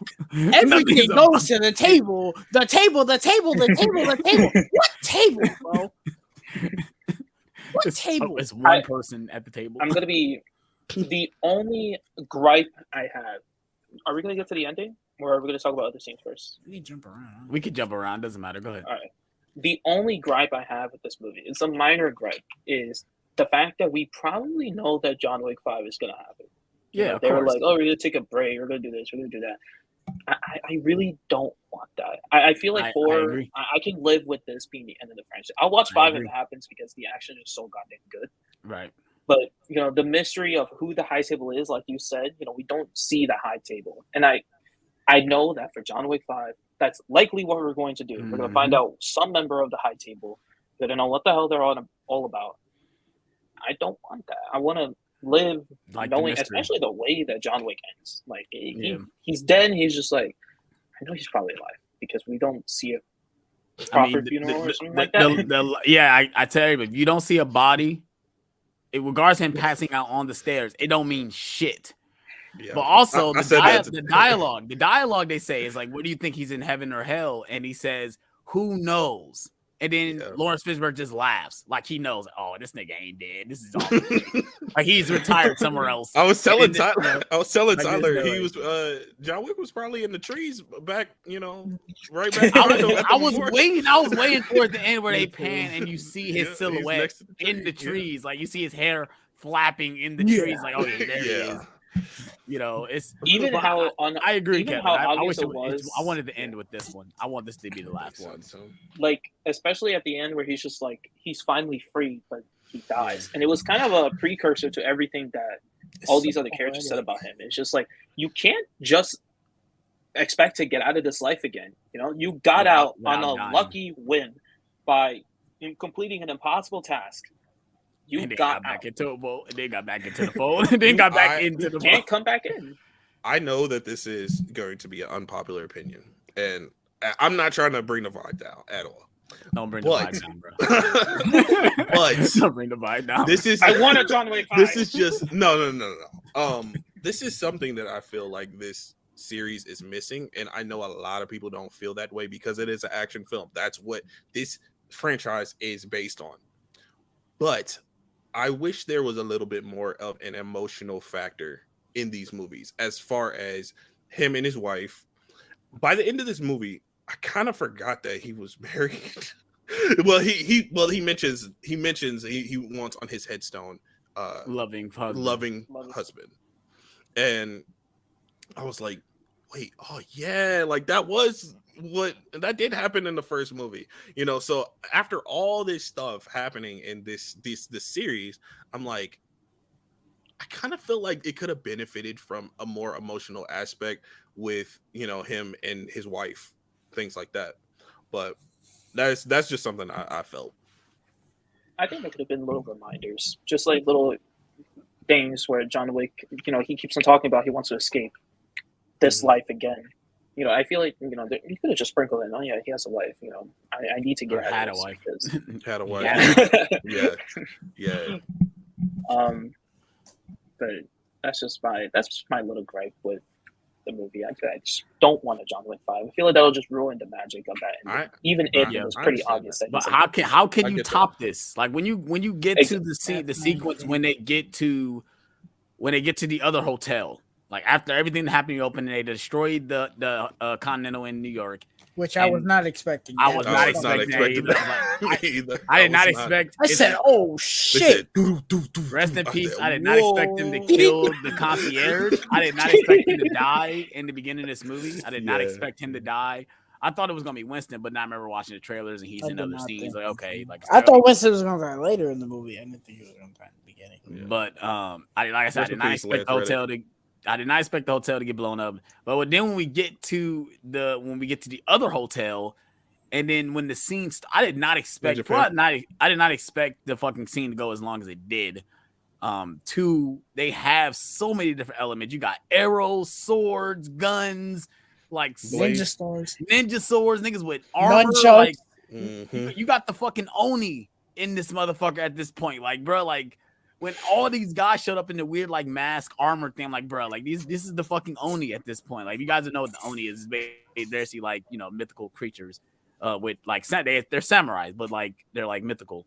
But yeah, bro, that whole entire sequence was fucking insane. And it's funny. What are you guys' thoughts on John Wick blocking the bullets with just like his coat up like this? My fiance kept answering that question. Like, his suit is bulletproof. Like, yeah, his suit is bulletproof. I'm very okay with it. When they first showed the other guy, it gets a little overbearing when he just keeps doing it though. It's I agree. It's like a cheat code. The concept of like a cheat code. The concept of a bulletproof suit. Yeah, it's a modifier, right? The concept of the bulletproof suit was really good in the second movie. I think they introduced it properly. Yeah, I forgot when. But this was probably the first time where I was like using it a little bit too much, to the point where it was the most hilarious scene when he took out that suit and he's just like shaking all the bullets off. And both sides had it, because even the guys that was on the marquee, they had bulletproof suits too. When they showed up with those suits and they started getting shot, and they were showing it, I was like, okay, that makes sense, because they have to adapt. It's just like in 3, he had a bulletproof suit, so they were like, okay, fuck you, we're gonna come with bulletproof armor. Right. Obviously, that did nothing, but it still doesn't do anything, because John Wick is still able to fucking shoot them like it's nothing. Like, but you know, this I was fine with it, because I was like, okay, they gotta adapt somehow. Yeah, you know, so I was. You got to make it more intriguing. Like, at this point, they both have bulletproof suits. It's life or death. You have to try harder to kill these people, and he does every single time, and it's hilarious. This opening, the nunchucks. That's all I'd say. Nunchucks. So, the nunchucks, man. we got a great we got a cool scene with the, first of all, a fucking Okinawa Continental. Yeah. I heard Japanese Okinawa Continental. I said, oh, not even who's the manager of that hotel. The manager of the hotel, like when he showed up, like he's in everything. Like he was just in Bullet Train.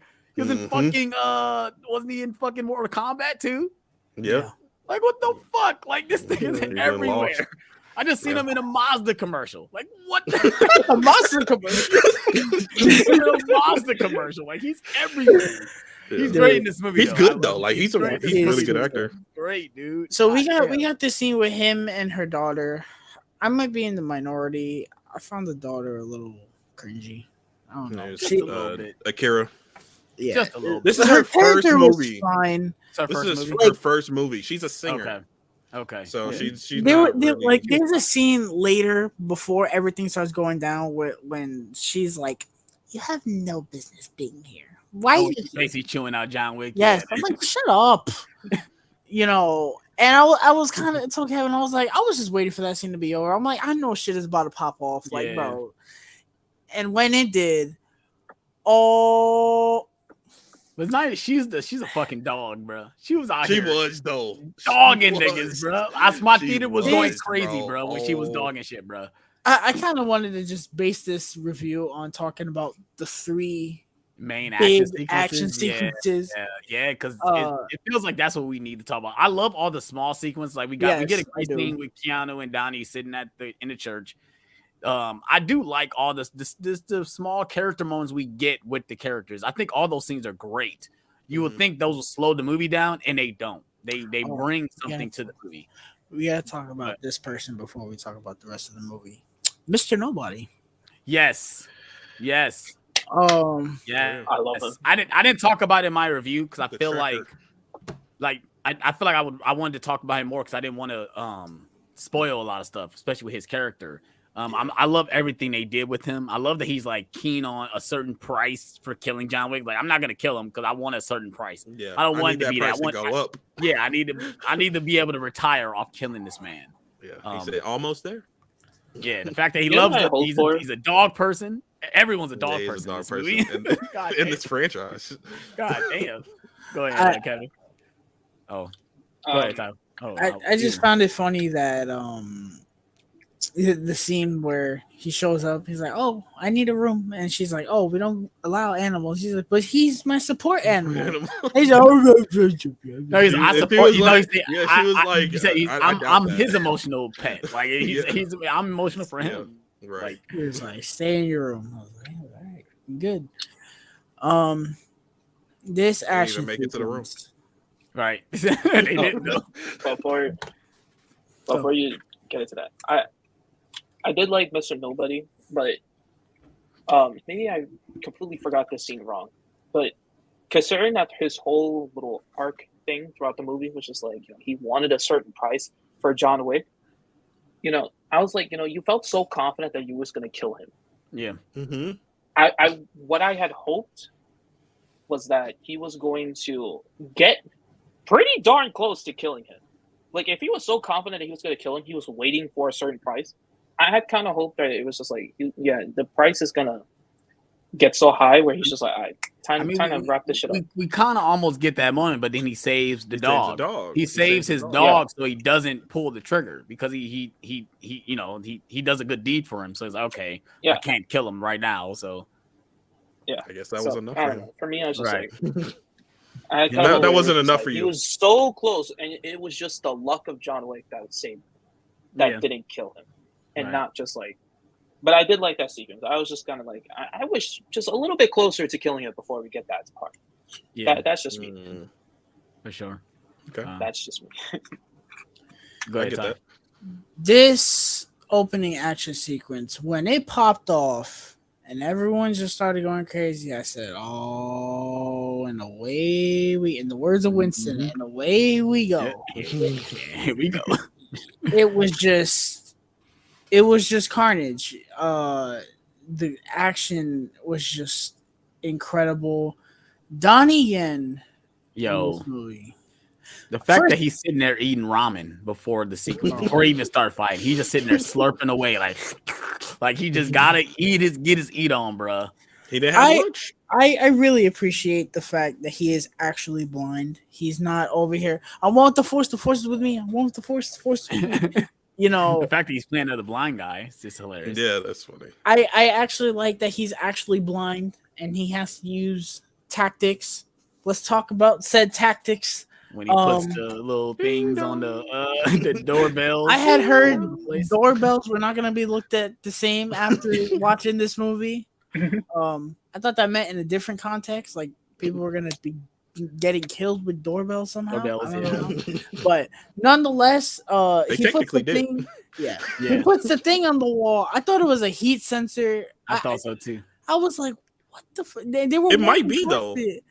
It is. It might have been, but it just makes a sound when what the fuck is that? Comes up on he's over here tapping shit. What the fuck are you doing? Yeah. And then he walks past. I said, "Oh, don't." I said, "Oh, bro, that was just amazing." The part where he sends the sumo people. It's like take them, don't like just hold them down. Essentially, they're just like bullet body bags, I guess. Yeah. Bullet punching bags, if you will. Yeah. It's just like take all the heat and just take them out. And then John Wick realistically don't even get into the action until like halfway through this action sequence. Yeah, it's because he's on top of the roof, and then they get alerted like, okay, we're under attack. The daughter goes in and start putting shit, going through shit. And I was kind of digging that though. Involved. I was digging that. I liked how Donnie Yen kind of had the shine with the action right there. And then we got into John Wick stuff. She goes, "Are you armed?" And of course, he doesn't answer like a normal human being. Oh no! He has to whip out his gun in the only way Keanu Reeves can. Fucking, let's go! Oh, man, he was just fucking wailing on him, man. It was, oh my god, this was awesome.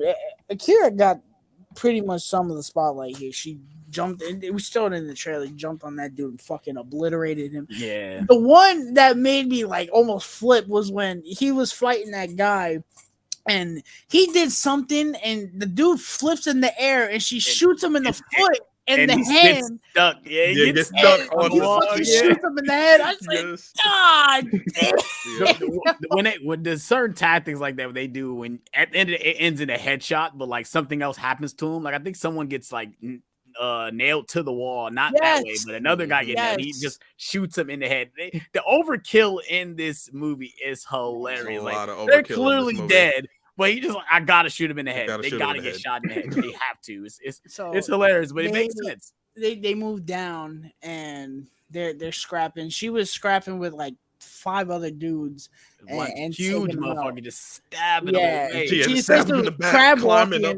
Just climbing up. Fucking John Wick was taking him out, and then her dad shows up and starts slicing him. Fucking uses one as a bullet shield. Mm-hmm. Great stuff. And then she gets shot, and I was like, "What?" Okay, that I was like, "God, taken out like a chump." She got taken out like a chump, bro. I knew she was gonna get shot. I saw that coming. Well, yeah, I did, but when it happened, I was like, I say either she was gonna get shot or she's gonna get sliced. Either one of the two. I knew she was gonna get hurt. Her dad shows up, and he tells John like, "Oh, the exit is somewhere over there." He goes, "Do me a favor, kill as much people as you can." And then we get the nunchuck scene. Yes. This hurt me. As soon as we noticed the nunchucks, I was just like, pick them up, get up. Yeah. Get up. This was the most brutally pleasant sequence of action I've ever witnessed in my life. Yeah. This man absolutely annihilated everybody with these nunchucks. This man was given free child support with those nunchucks, bro. or free birth control. I mean, birth control, bro. The things that happened in this scene, I could not believe them. He's over here whacking people where the sun don't shine, and then whacking them in the face, fucking knocking them down, and smacking the shit out of their nose. You saw it in the trailer. It was still epic. He fucking takes the dude over the head. Just whacks him in there over and over again. Oh my! It was just insane. It was insane. But then it keeps going. Yeah, it keeps going. These guys come with rifles and shit, and he keeps taking them out, and he keeps double tapping them and shit. It was Wave incredible. 3. And he grabs. Then the final boss. Then you got Donnie Yen come in and just like, oh shit, like he has to fight him now. The fact that they knew each other, you was could tell. Awesome. We didn't even talk about the scene. We didn't talk about the scene earlier where Bill Skarsgård recruited him personally to go after John Wick because obviously they knew each other, but he also knows that he has a daughter and he knows he'll fight for his daughter. And I love the fact that he obviously he's blind, so he has to read it in Braille, and he's reading it and he's putting his finger over it, and it says, you can see the subtitle was going to say John Wick, but they stop at Wick. I love that little attention to detail. I did laugh at that. We laughed at that. That was kind of funny. He didn't even need to see the John. Yeah, he just saw Wick. I was like, oh shit. But yeah, I love this opening scene. Like the scene, like they're fighting and he knocked John over, and John is sitting there trying to not make a noise so he doesn't know that he killed him. He kept saying, like, are you dead, John? And John is sitting there just, I can't move. And then he make one little move. He's like, oh, nope, he's still alive. And just starts reach for the gun. Crazy. Yeah. I loved all that stuff. I just thought this whole sequence is awesome. And it keeps going. It keeps going. This sequence was probably 20 minutes, 15, 20 minutes. 30. No, this like was 30, bro. Like 30 minutes. At least 30. It was long. Dude. Yeah, it was long. Because after it was good, this, you got the fight between Donnie and the other guy. You got that fight too. The manager. Yeah, you got that scene as well, which was awesome as well. Like, goodness gracious. I feel like I was watching a fucking Asian film at this point. Like, that's what I feel like I was watching. Like, watching Hidden Dragon type shit. So I'm going to talk about the next scene and then we go to the action, because the next scene is essentially what's up in the air with the franchise. His daughter finds John in the subway train, which she got there unreasonably fast. Yeah. Despite being shot. I was like, oh, okay. And the gist of it was, if you don't kill him, I will, meaning him, Donnie Yen. And that goes into the post-credit scene, which I have no idea what they're teasing at all. I don't know either. It feel like it's just another scene. They just, we go put it at the end credits. I don't know. I don't know what it's teasing. I don't know. So I had to watch it online. I did not know there was a post-credit scene. The second big action sequence takes place after he's trying to get passage to Paris, and the family gives him a mission and is like, oh, go kill this person who killed your uncle and then we'll give you passage. Okay. So they take him to this big dude who's that's the best way to describe him. Who's essentially like the closest we'll ever get to actual comic accurate Kingpin. Yep. I really like this dude. I thought he was very entertaining. I know a lot of people were like, oh, this part of the movie was kind of slow for me. I really dug this part. I did. It slowed down, but it wasn't in a bad way. No. Because we got more dialogue sequences there, but it was still good stuff. I liked this, and I thought this was a really cool concept that this franchise has never explored, where they have all the villains trying to take out John Wick in one setting with John Wick there. I was like, yo, that's really cool. Yeah. And they had this card game going on. I was like, yo, this is really cool. And then I'll never forget, he essentially, the game goes wrong and John he slashes the dude with the card, and Kevin goes, ow! He was not expecting that. I said, oh, yo, let's go. Strength cards, bro. This might have been better than the last one. This whole entire action sequence is fire, and it's so unexpected because I did not expect this big guy to be throwing roundhouses and doing all the stuff he was doing. I'm like, because at first he's running away. Yes, that's exactly like he's running away because he doesn't want to fight. Because he can't. But no, this dude turns the table and throws John Wick over a rail and everything. Like, bruh, like, dude, This whole sequence is awesome, dude.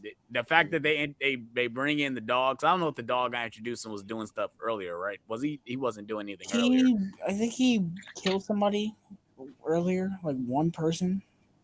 That was when Mr. Nobody was first showed up. Mm-hmm. This scene, this was awesome. Keanu Reeves going around in a nightclub shooting people in the head, and then people not noticing. Yo, it's so. Like, my fiance just kept saying, "No one is reacting to this. Why is everyone is in a trance just dancing?" And it's funny. I saw getting shot, bro. Seeing it again today. He literally shoots somebody. The people dancing look at it and go, "Okay." Yeah. And keep continuing. I noticed to dance, that too. yes. I was talking to my friend. Like, damn, how coked out are you right now, bro? Yeah.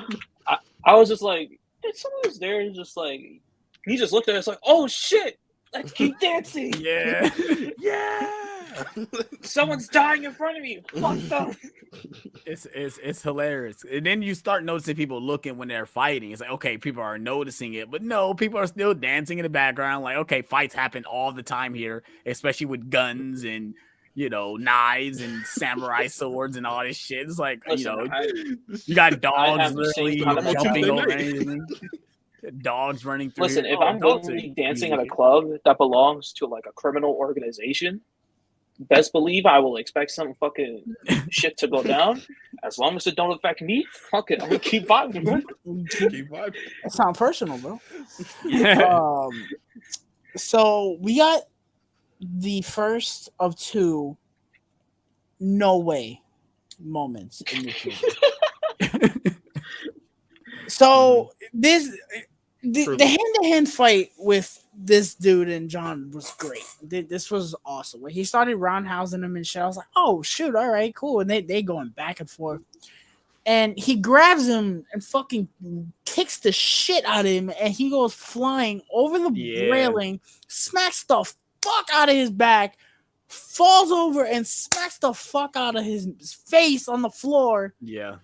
And just gets up. Mm-hmm. Yeah. I was like, that had to be because AJ texted us saying there's a moment in this movie where I said, ain't no way. And I thought that's what it was because I said, bro, stop it, bro. I honestly, seeing it a second time, I was like, I feel like they made the impact a little more worse than it actually was. Yeah. I'm not talking about when he falls on the floor. I'm talking about when he falls on the first film. Yeah, on his back. Because when he falls on his back, it's like, doof. Yeah. I was like, it's like you felt it. You felt him hitting his back. I don't think it would have been that hard. But when he falls on the floor, I was like, it's funny because it made me think about the first movie because he literally gets thrown. He gets kicked off a rail again and smacks on his back too, and he just gets up like nothing is wrong. But I was talking to my fiance about it. It's like I think at this point we've understand that John Wick his adrenaline, his will to kill to accomplish his next goal. He doesn't care. Like he's gonna try to get up and do what he can do to take this person out so he can to move on to his next task. So him getting thrown off a building or jumping out of a window, that's what his mindset is saying. I gotta do this. Window, okay. The window thing is different because when we see so the other thing, this the next get the fuck out of here moment. Exactly. Now for me, touch on this real quick. I'm gonna just touch on this real quick. So the whole thing at the club where he smacks his back and stuff like that, I was like, okay, because the way that they edited it and cut it, like you didn't see the whole fall. I don't feel like you saw the whole fall. With this, the window scene, there was like the camera was wide shot, and you saw the whole thing. Yes, and you seen like the distance. You saw how far he fell. Distance, and it didn't cut or anything. And you see how he smacks the car, and the dent that it puts into the car. So that was crazy to me. I said, "What? Ain't no way." And the dude next to me was like, "Come on, man." We started laughing. We started laughing. The whole thing was like, everybody laughed. Everybody laughed, because that was. We were just like, "Hey, we know he's gonna survive this, but come on." Yeah. Just fall the second floor and it'll be more believable. Don't fall off the entire building. Right. He gets up. he starts kicking ass again, taking out everybody, that brings him back to the big dude, and he gives one of the best lines of, "Why don't you just fucking die?" And he kicks him, and I've never heard a whole theater react simultaneously the way we did to this. He fucking goes over the banister and essentially, how do I describe this? He fucking falls head first into the stairs and it was just done. The whole theater said, "Oh!" Same. My theater did the same thing. Bro. We was like, oh. I was like, "Oh, shit, yo." My mouth opened, legitimately. I was like, oh, I was not expecting that. Oh, man. Speaking of the dog, I want to point out to this comment, if I don't know if you can highlight it or some shit like that. When this guy in the comments was like, when Marquise Guard threw the dog out the car, should have killed her. I was just like, in the theater, I threw my hands up because I was like, God damn, why are you just killing dogs out for no fucking reason? Because I legitimately thought the dog was dead. And I just was came like, back all perfectly fine. When they did that, I was like, You're muted. "Oh, No. you're unmuted." When they did that, I was like, "Dog lovers are gonna be mad at this." Yeah, that's my other what the fuck moment. When the dog gets thrown at the window, he just gets up like I'm Superman. Like, get the fuck out of here. You had to do that because if they would have actually hurt that dog, people would be rioting in the streets. They would have been like, no real animals were hurt during the filming of this movie. Right. No, nobody care about that. Nobody wants to see the depiction of a dog getting hit by a car. That's how I feel about the first movie. Yeah, but they cut away with that. Mm-hmm. Yeah, they showed this full on. That action scene was pretty much over. He gets the proof. He gets the passage from his family. We got a couple scenes with Winston and the Bowery King, who's awesome as always. And then we're in our magnum opus of a last hour of this movie. Incredible. I'm gonna say this before we move on. I love the way this movie is shot. Like the scene where he's walking, he meets Bill Skarsgård, where you see like the Eiffel Tower. I think that scene is shot well. There's a scene where he's walking through like snow. Yeah. And you see like it's like a long walkway. That's an amazing shot. I just love the way this movie is shot. The certain camera angles, it was just cinematography. The cinematography is spot on. Like, phenomenal. It's amazing. But go ahead, Tyler. My bad. Oh, sorry. Before we get into that bit, I love the little newscaster that was like telling everybody in like some kind of code, basically where John Wick was during this entire chase sequence. I loved it because it was just like, yeah, everyone's after him, and they know where he is because of this newscaster lady on the radio. I don't know. It's something about it just gave it like a nice tense feeling. Not just that he got to get there in time, but that everybody is on his ass. And you just see her lips and her nose ring. Yeah, we don't even see who she is. We just see her lips. Yeah, that's it. That I felt like her presence throughout that entire sequence, this action sequence we're going to touch on, is amazing. I really love that. The fact that we got Mr. Krabs, in this movie. I'm gonna keep calling him that because it's Clancy funny. Brown. My name is Clancy Brown, but yeah, we got Mr. Krabs in here, doing finalizing this deal that he challenged him to a duel. And it's like a card game where they have to pick certain things, and whoever's overruled, they act, it goes through however I found they it say. Hilarious how he asks him, "When do you want it?" He's like, "Oh, it's sunrise now." That was hilarious. And I didn't notice the first time that when they flipped the basically what they were doing is, whoever got the highest number. Yeah, I didn't notice that the first time. I was like, because I was like, how are they deciding this? Yes, I thought they were just giving it away. Then when I saw it today, I was like, oh. Yeah, whoever had the highest number got to choose. Right. I feel like the last hour of this movie, to me, is on the level of when in Endgame they get back from time travel. Yeah. When he gets the gun and he's like, when he gets off the boat, he's like, all right, bye. From even today, I was like, this is it. This is the last hour. I felt like it started once they when like what Kevin said, when the lady on the radio started talking. I'm like, oh shit, this is about to be the delay of John Wick. Nowhere to run to. Yo, they start playing the song. Like, oh yeah, it's now over. Like, I wonder if that's the song, because Cody Lee said, oh yeah, there's a throwback in this movie to a certain movie. I don't know if that was it. It's supposed to be an old movie. I don't know if that was the song. When I heard that song, I thought of Baby Driver. I think Mr. says she was referenced to the Warriors. Okay. Yeah, I heard that song. I thought of Baby Driver. I said, oh, this is a song from Baby Driver. All right. Which I have had that cover on my phone on loop ever since Friday or Thursday night. I love it. Good shit. I love it. So you see a montage of all these guys getting ready, and then we get gearing up. After all that is done, we get now I can't remember the name of the song for the life of me. Everyone knows the song when they hear it. I just don't know the name of the song. We got another cover. You're talking about that? It? Yeah. We get a cover of Back in Black. I guess it's a French cover of Back in Black or something.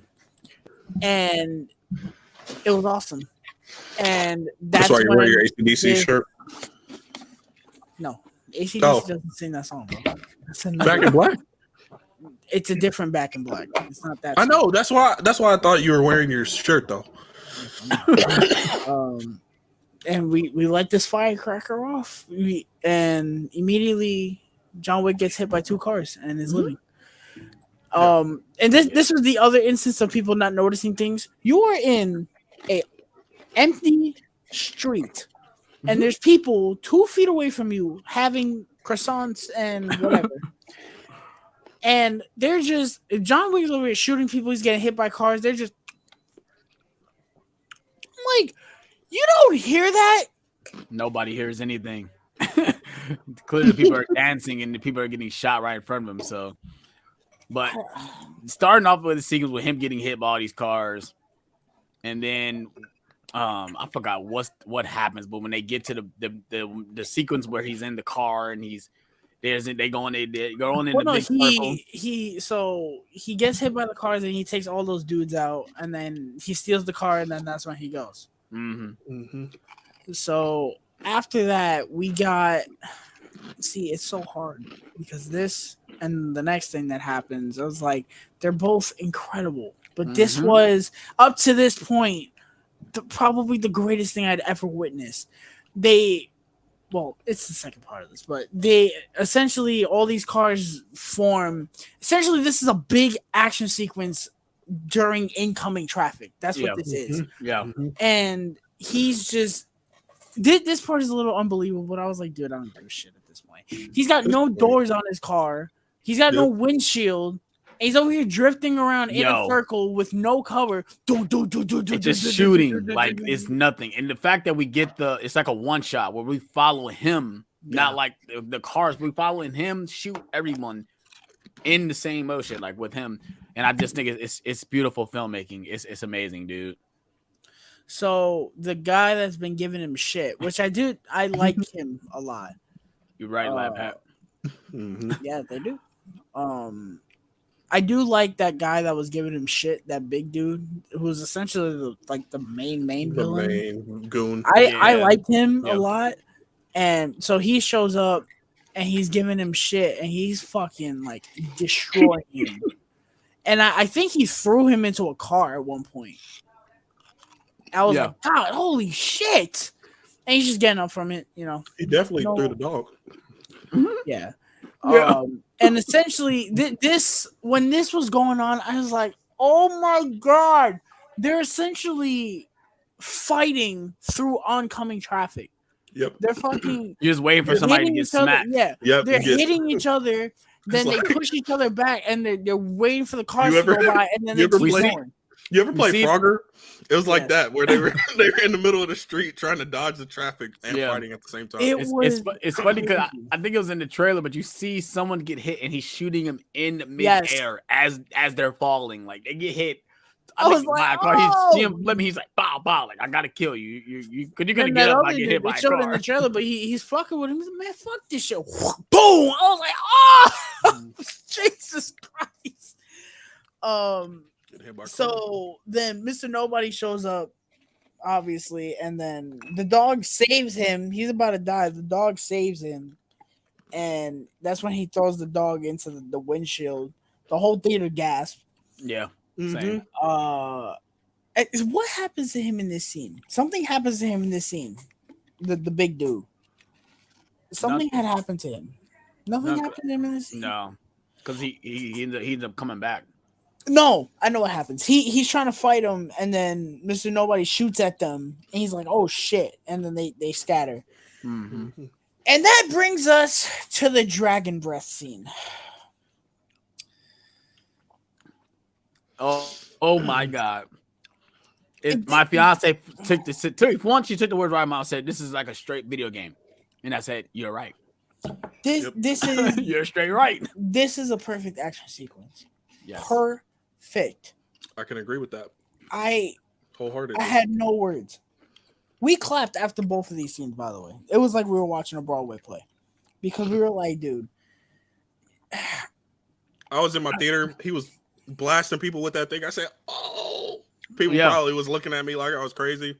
Bro. But I don't care. The first time, first of all, they played the club music from the first movie, and I lost my shit. I said, oh! He grabbed that fire shotgun, and he had the most genuine reaction humanly possible to doing that. He fired it off once. He said, oh, he had the look of like, oh, shit. It wasn't even that. It was when they were packing the bullets, and I saw dragon breath. I turned to Kevin, and I said, oh, fuck. He was like, what? I was like, dude, did you not see what that said? And he was like, no. I was like, bro, oh my God. The whole time I kept thinking about The Last of Us. Bro, the overhead shot was absolutely phenomenal. It was all like it was one take. Yeah, it was all one shot. Like we was following him. I think overhead. It cuts like once and then it goes back to overhead. Yep. It was incredible. Kevin, you're muted. You're muted. I could watch that on repeat, bro. I didn't know I was muted. Fuck. It just happened. You're fine. I wasn't a fan of that little cutback. I don't know if this was mid-movie or after the movie. I was just like, this was such a good flowing action sequence, and then it just cuts to telling us where Mr. Nobody and his dog is. And then it cuts back to the overhead. I'm just like, what was that pointing at? I actually kind of like that because it gave me a little breathing room between, because both sequences were long. So I kind of appreciated that. The second one wasn't as long. I didn't even. No, it wasn't as long as the first sequence, but it was like pretty short. Whereas, when he got that fire shotgun, I was just like, you just gave John Wick a fucking fire shotgun. Yeah. Don't ever think about killing him, bro. You just run, man. And I got flashbacks to playing Call of Duty. Every single one of these motherfuckers got fire shotgun. You can't do nothing about it. And then just seeing John Wick just murk everybody, I'm just like, bro, how do you stop this, bro? Yeah, just playing again. I'm just some of them got double tattoo. They did. I was worried about with that sequence though. I thought he was gonna run out of bullets and he wasn't gonna be able to use it anymore. Yeah. And then he got more. Kevin, he said it too. Kevin was like, he got more. He got more, and I was like, yes. I just kept saying, like, where's my John Wick video game? Because this would be awesome as a whole game sequence. Like, you just taking out as many people as you can. It's fucking awesome, dude. This whole scene was incredible. I was sitting there in awe, like, oh my God, this is incredible. So him and Mr. Nobody meet up. They fight. Good fight. The big dude shows up and goes to shoot the dog, and of course John helps him, and my theater loved that. And nobody looks at him like, oh shit. So I like that Mr. Nobody being back. He's just like, you know what? Fuck the 40 million. Then we get the biggest moment that if you were not on board with this movie and you were like, that's bullshit, I guarantee you walked out the theater after. This is when he jumps out the window, right? Yes. He run now. They showed this in the trailer where he jumps out the window, and I was like, that's probably gonna be the one moment where I'm like, what? He jumps out the window, falls. I don't even know how far he falls. It was like 4 stories. High, It was about 4 stories, maybe 5. Absolutely obliterates this car, and it wasn't even to where he fall. He fucking went.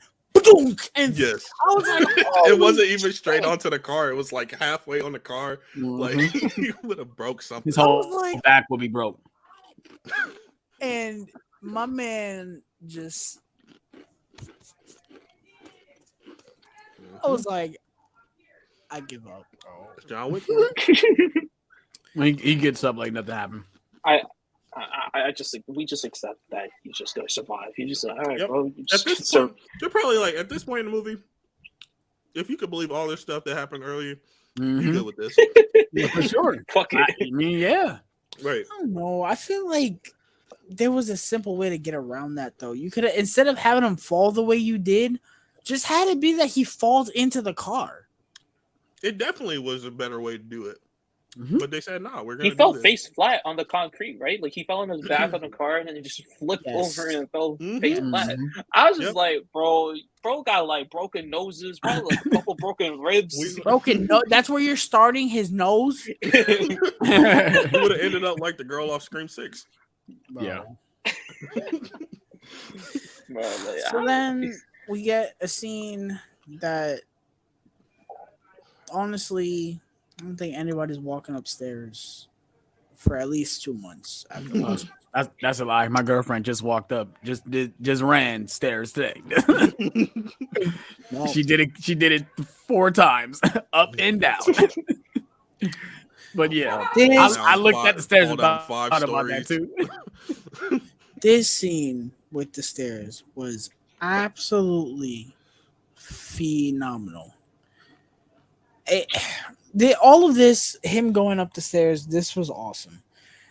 It's what comes next that if you don't laugh at it, you might as well just walk out the theater at that point. It was probably the funniest part of the whole movie for me. I absolutely adored it. My whole theater was near tears. I heard it. That's how hard we were laughing at this. The big dude shows up again, and he's like, "Oh fuck!" And he kicks the fuck out of him and sent him flying halfway down the stairs. No. He sends him halfway. No. And then he it felt like all the way down. Because Donnie Yen walks up on him and say, "Get up and go up the stairs." No, that was before that. He kicks him halfway, and then he grabs him, throws him into the lamppost, and then he keeps falling again all the way back down. I don't care how hard he got kicked. No possible way that he willingly fell down. Yes. He did. That was hilarious. It's not even. But the same thing happens in chapter 2, though. Just went about it. The same thing happens in chapter 2, though, and it was hilarious in chapter 2 also. My theater just kept saying, "Stop rolling!" Like that. All he kept saying, "Like, bro, what? Stop!" Lapcat 20 said something that was kind of funny. John Wick has adamantium bones. Honestly, dude, that scene was absolutely hilarious. Though I was like, they know exactly what they're doing. And then we get probably. I was gonna say, do you think that was intentionally funny? Yes. Because I was absolutely like, was. Wonder if these movies really definitely have intentionally funny moments that are stupid. Tumbling down. Like at the end, in the end of 3, that was a good fight, right, John? Yeah. Like, yeah, you know, that sequence. So Donnie Yen shows up and he's like, "All right, bro, we got to get to this place so that way we can duel and get this over with." And we got the most badass fucking thing with him helping him out, and then Mr. Nobody shows up and helps him out too. This was just so awesome, man. Choreography, man, it's spot on, dude. And this was probably the one little disappointment I had. I thought that Russian. I told Kevin, I was like, this dude is probably gonna have like the biggest death ever because he survived so much shit. He was a dog screw toy the whole movie. Yeah, and he gets shot in the head, and I was like, okay. And then the dog peed on him, and I was like, oh, okay, that was all right. That was hilarious. I found that that was funny. I do wish though he would have died in a more epic way though, because I was like, bro, he was withstanding a lot in that movie. Yeah, he was. Yeah, he was using the suit. That suit.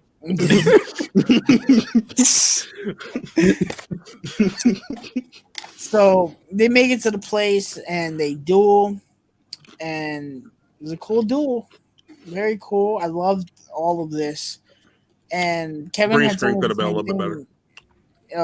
Kevin told me the same thing. He was like, at this point, it was all on how it ended because everything that came before that, we were like, shit. Like, what did we just watch? Yeah. And the ending was great. They shoot each other. Well, one person shoots them 3 times, and they essentially duel. And Bill Skarsgård thinks that Donnie Yen won, and he goes to shoot John, and Winston tells him, "You arrogant asshole! He never shot his gun."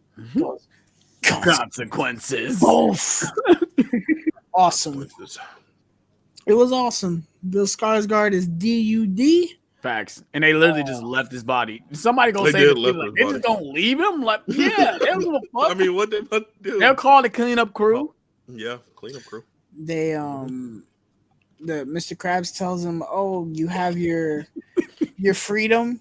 You're like, and then he tells Winston like, "Oh, you know, your hotel and all that, you're reinstated." All right, well, let's pack it up. Basically. Yep. So he was just like, "Man, I gotta get my breakfast." Right. It's 6 a.m. Right. And then we got probably one of my favorite scenes in the movie that wasn't action. Is when Donnie Yen comes up next to him and he just has a great moment with him. And I was like, "Get you a bro like Donnie Yen, bro." Told him, "Get Misty, bro." Like, oh, really? I was feeling it. And then he says, "Oh, Winston, take me home." And I guess I didn't connect the dots at that point. I was like, what did he mean by that? And then I love how poetic this is that he says his wife's name and then Helen dies. Helen. I really liked that. It's like he saw his wife. He saw his wife on the other side. I was like, oh yeah, he is married.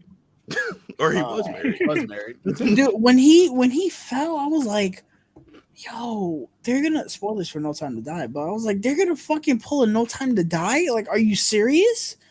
And then they showed the funeral. I was like, yo, they fucking did it. I did not expect that. I did not expect to see. That's why throughout the movie, I was like, there's really no spoilers in this movie. Yeah. That I could think of. Like, you know, there's a few things happen here and there, you know, Dragon's Breath and all that, but it's no like major spoilers in this movie until we get to the very end. Like, oh yeah, there is. Kind of like No Time to Die. Like No Time to Die, spoiler, the biggest spoiler is that James Bond dies at the end of the movie. And this is the same instant. John Wick, as for chapter 4, he's dead. He dies. Who knows if they'll find some way to bring him back if they make another one, obviously. But as of now, he's dead. And I'm fine with it. I was telling Steph, I'm like, I want this to be the end because how do you top this? I think that's my thing. I don't want them to try and top it. It won't get bigger than this. John Wick just get a member of the high table. That's what I'm saying. And I was telling Tyler saying this, he's gonna come back and say, fuck it, I gotta take out the high table.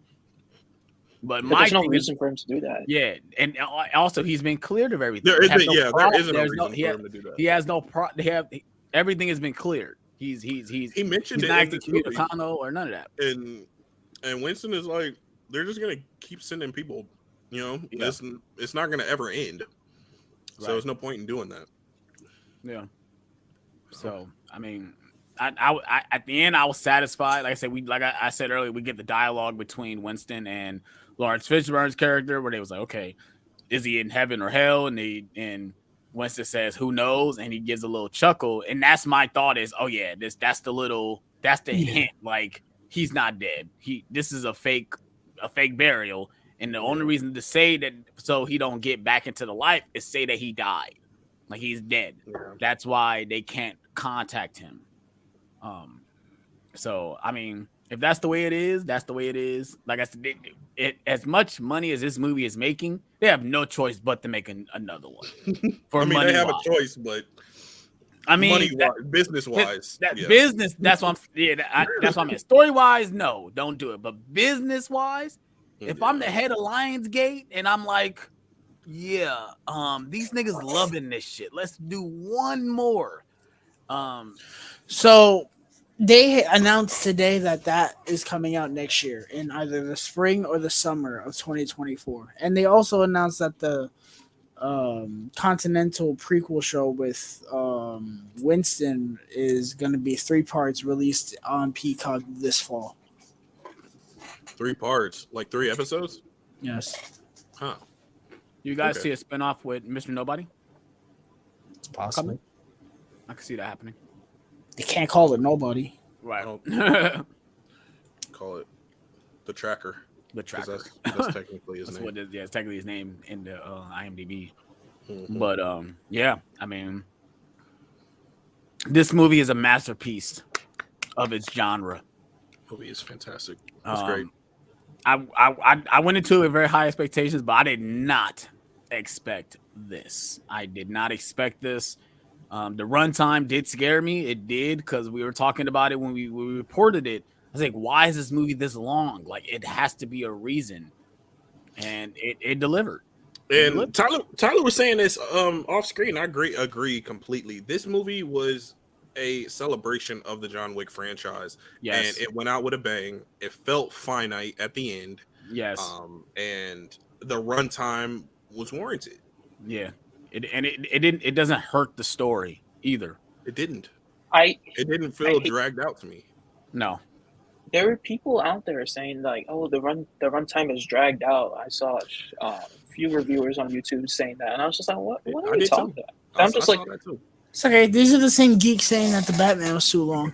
But I said in my review, I said, yeah, the action scenes are drawn out, but they're intriguing and interesting. That's why they're drawn out as much. There's things happening. It's not like we're just sitting there. You know, it's a lot of things happening. That's why those action sequences, some of the scenes are drawn out the way they are. I think about most of the people are very hard to kill. So I mean, shit. It's once they were debating once they were debating about like, you know, where's the duel happening, what weapons are we using, and all that. During that whole little debacle, I was just like, I feel like we're like a good hour and a half. I was like, we're good an hour 20 minutes, somewhere around there. I was like, all right, it feels like. I don't know how long until I feel the runtime being long, and I look at my watch, and I'm just like, we're pretty far into this movie. What the fuck? Yeah. Holy shit! Right. That time flew right by me, and I was just like, you know what? I love this runtime. You know, for an action movie, it's a lot. I'm ready to watch it again. I know that much. I'm ready to watch it again. I'm so ready to get it on 4K because I know this movie's gonna look fantastic and sound fantastic on disc. I know it is. All the John Wick movies look great on 4K, so I know this one is no question it's gonna look great. So yeah, any more thoughts before we move into the ranking? No, sir. All right, let's go ahead and move into the ranking. Who wants to go first? I'll go first because I think we all have the same. At least clearly we talked about it on camera. Go ahead. AJ probably doesn't. Right. At the bottom, I have John Wick 3. These are all great. I have them all at least 4.5 stars. I love them all. John Wick 3 is just a lesser of them, and I think a lot of it is just because the story was just a little bit too upfront with us, you know. And so I just felt like we didn't need all of that. You know, this is an action movie first. You know, the plot can move with the action, not plot there, action there, plot there. After that, John Wick 1. It's a really good first movie, a phenomenal first movie, and you know there's a lot going for it, you know, and it all because of a fucking dog. Right.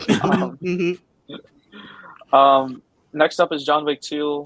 This is a great action movie. I loved it from beginning to end.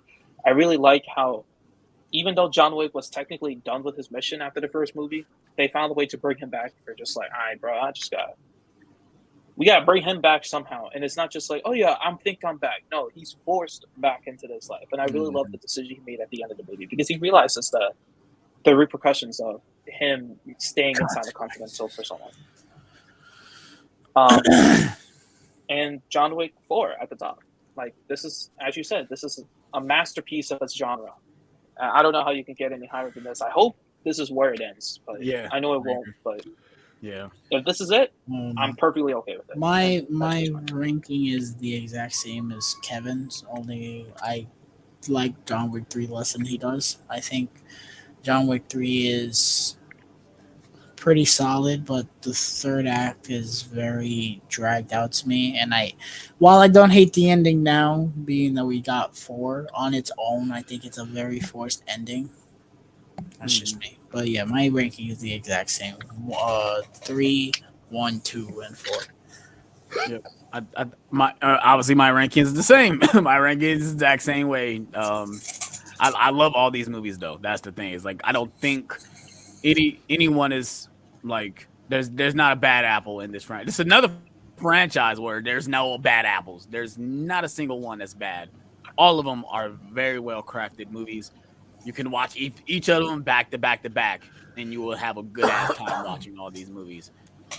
But this one is the best one. The fourth one is the best one of the franchise.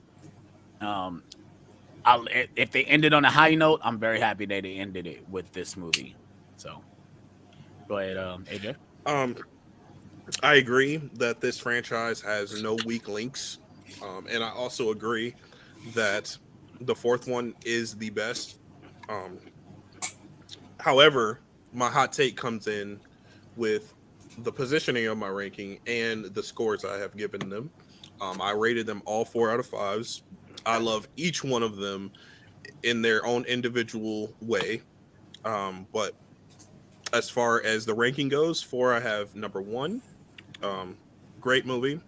I just feel like if in the grand scheme of things, apart from a few instances in the film, it doesn't really matter in the grand scheme of things.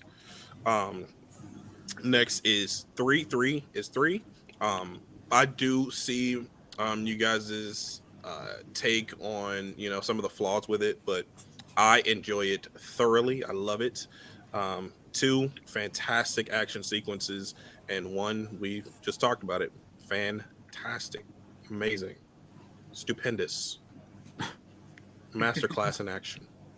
Facts. Speaking facts. So yeah, that's our ranking of the John Wick movies.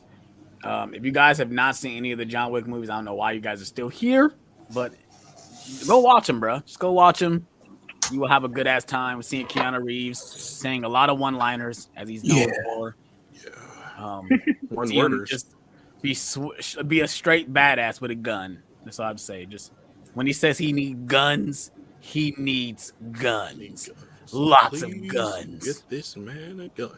That's actually a Matrix reference, not a John Wick reference. So yeah, let's go ahead and move on to the last topic of the day, and that is Blu-ray collection update.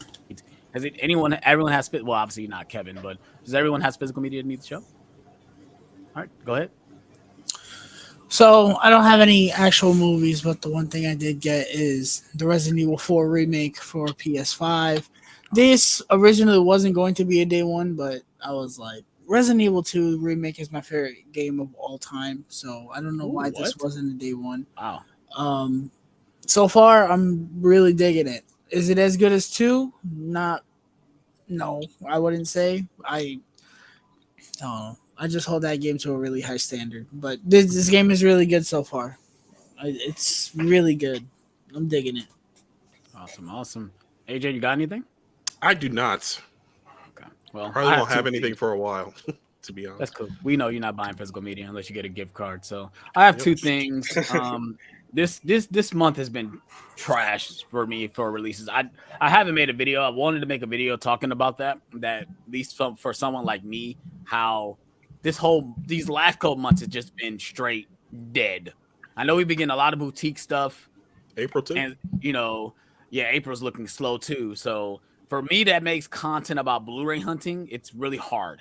It's really hard because I'm going out here and showing you guys all these releases, and I'm not buying anything. I'm just showing you guys what's out, and that's cool. But for someone that likes to buy physical media and actually watching their physical media and stuff, it's hard. So, but I do have two things, and they're not new. Like I said, they're very old titles. Some I added to the collection. That is Paranormal Activity 4. I have the first 3. Might as well add the 4th one in there. I probably would not buy. I'm not gonna buy Ghost Dimensions or the Mark ones, because those ones are trash. Paranormal Activity 4 is not. But you're a collector though, bro. You a collector. Yeah, but it's okay. I do certain ones I cannot get. So like I don't have Alien 3 and I don't have Alien Resurrections. I do not like those movies. So some things I can negate. And I also found the Man of Steel Steelbook. It was like $10 at Half Price Books. This is the one I needed from the Snyder trilogy because I have this, and I have BVS, and I have Zack Snyder's Justice League. So I have all 3 movies on Steelbook. So those are the only 2 things I picked up recently. Actually, I got one more thing coming in the mail. I bought Wild Things, the Arrow release, the 4K release on Hamilton Books. It was only $20. I said, okay, now it's time to buy it. Hopefully it comes in a big box, but if it doesn't, I won't be mad. But yeah, I can't show it because I don't have it yet. It should be get delivered this week though, so I'll be able to show it at the end of the month. But yeah, this whole month has been straight trash. I'm probably gonna go out Tuesday, just to make the content because I need to have the content on the channel. But I probably won't be buying anything. I'll probably be buying things like from Half Price Books or the Exchange again. It won't be nothing from Best Buy. If it is something from Best Buy, it won't be new. It'll be something that I want to pick up for the collection. So. Anyone has anything else to add before we check out of here? Because I know Tyler is about to pass out. No. In terms of Nerd Talk, we will not be doing Nerd Talk next week. Nope. Next couple weeks, right? Maybe we'll see because really nothing to talk about. Next week we don't have a movie coming out, and then we're not doing one for Mario. Not doing Dungeons and Dragons is coming out, but we're not going to do one for that. I'm not watching that. We can do a watch along, maybe. We'll see. Maybe. Yeah. But as for Nerd Talks, we'll probably. Thing is, though, we got to figure out what we're going to do with TV because we're reviewing TV. Yeah.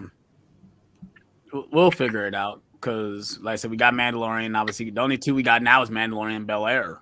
That's it. So we'll just have to see what happens throughout the weeks. Let's say we get like a big trailer or get a couple trailers, maybe that will negate doing a Nerd Talk.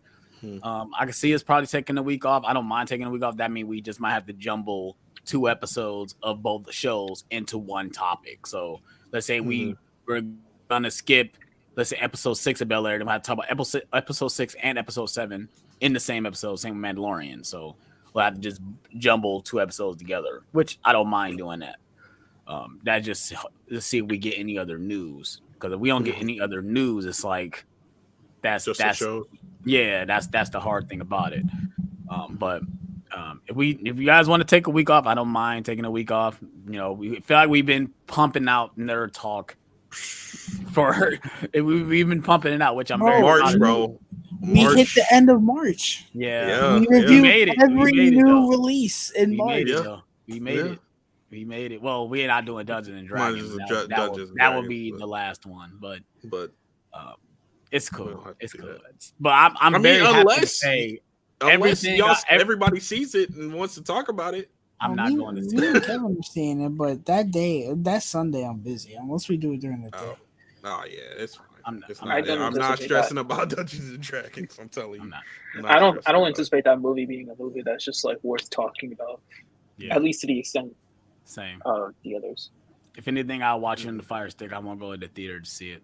So yeah. Hope you guys enjoyed this stream. If you guys want to follow all these guys' content where they make their content, all the links will be in the description below. Definitely check everyone out on here. They make great content. If you guys are new to my channel, please hit that like button. Please subscribe for more. And we're out on this one, you guys. Peace out.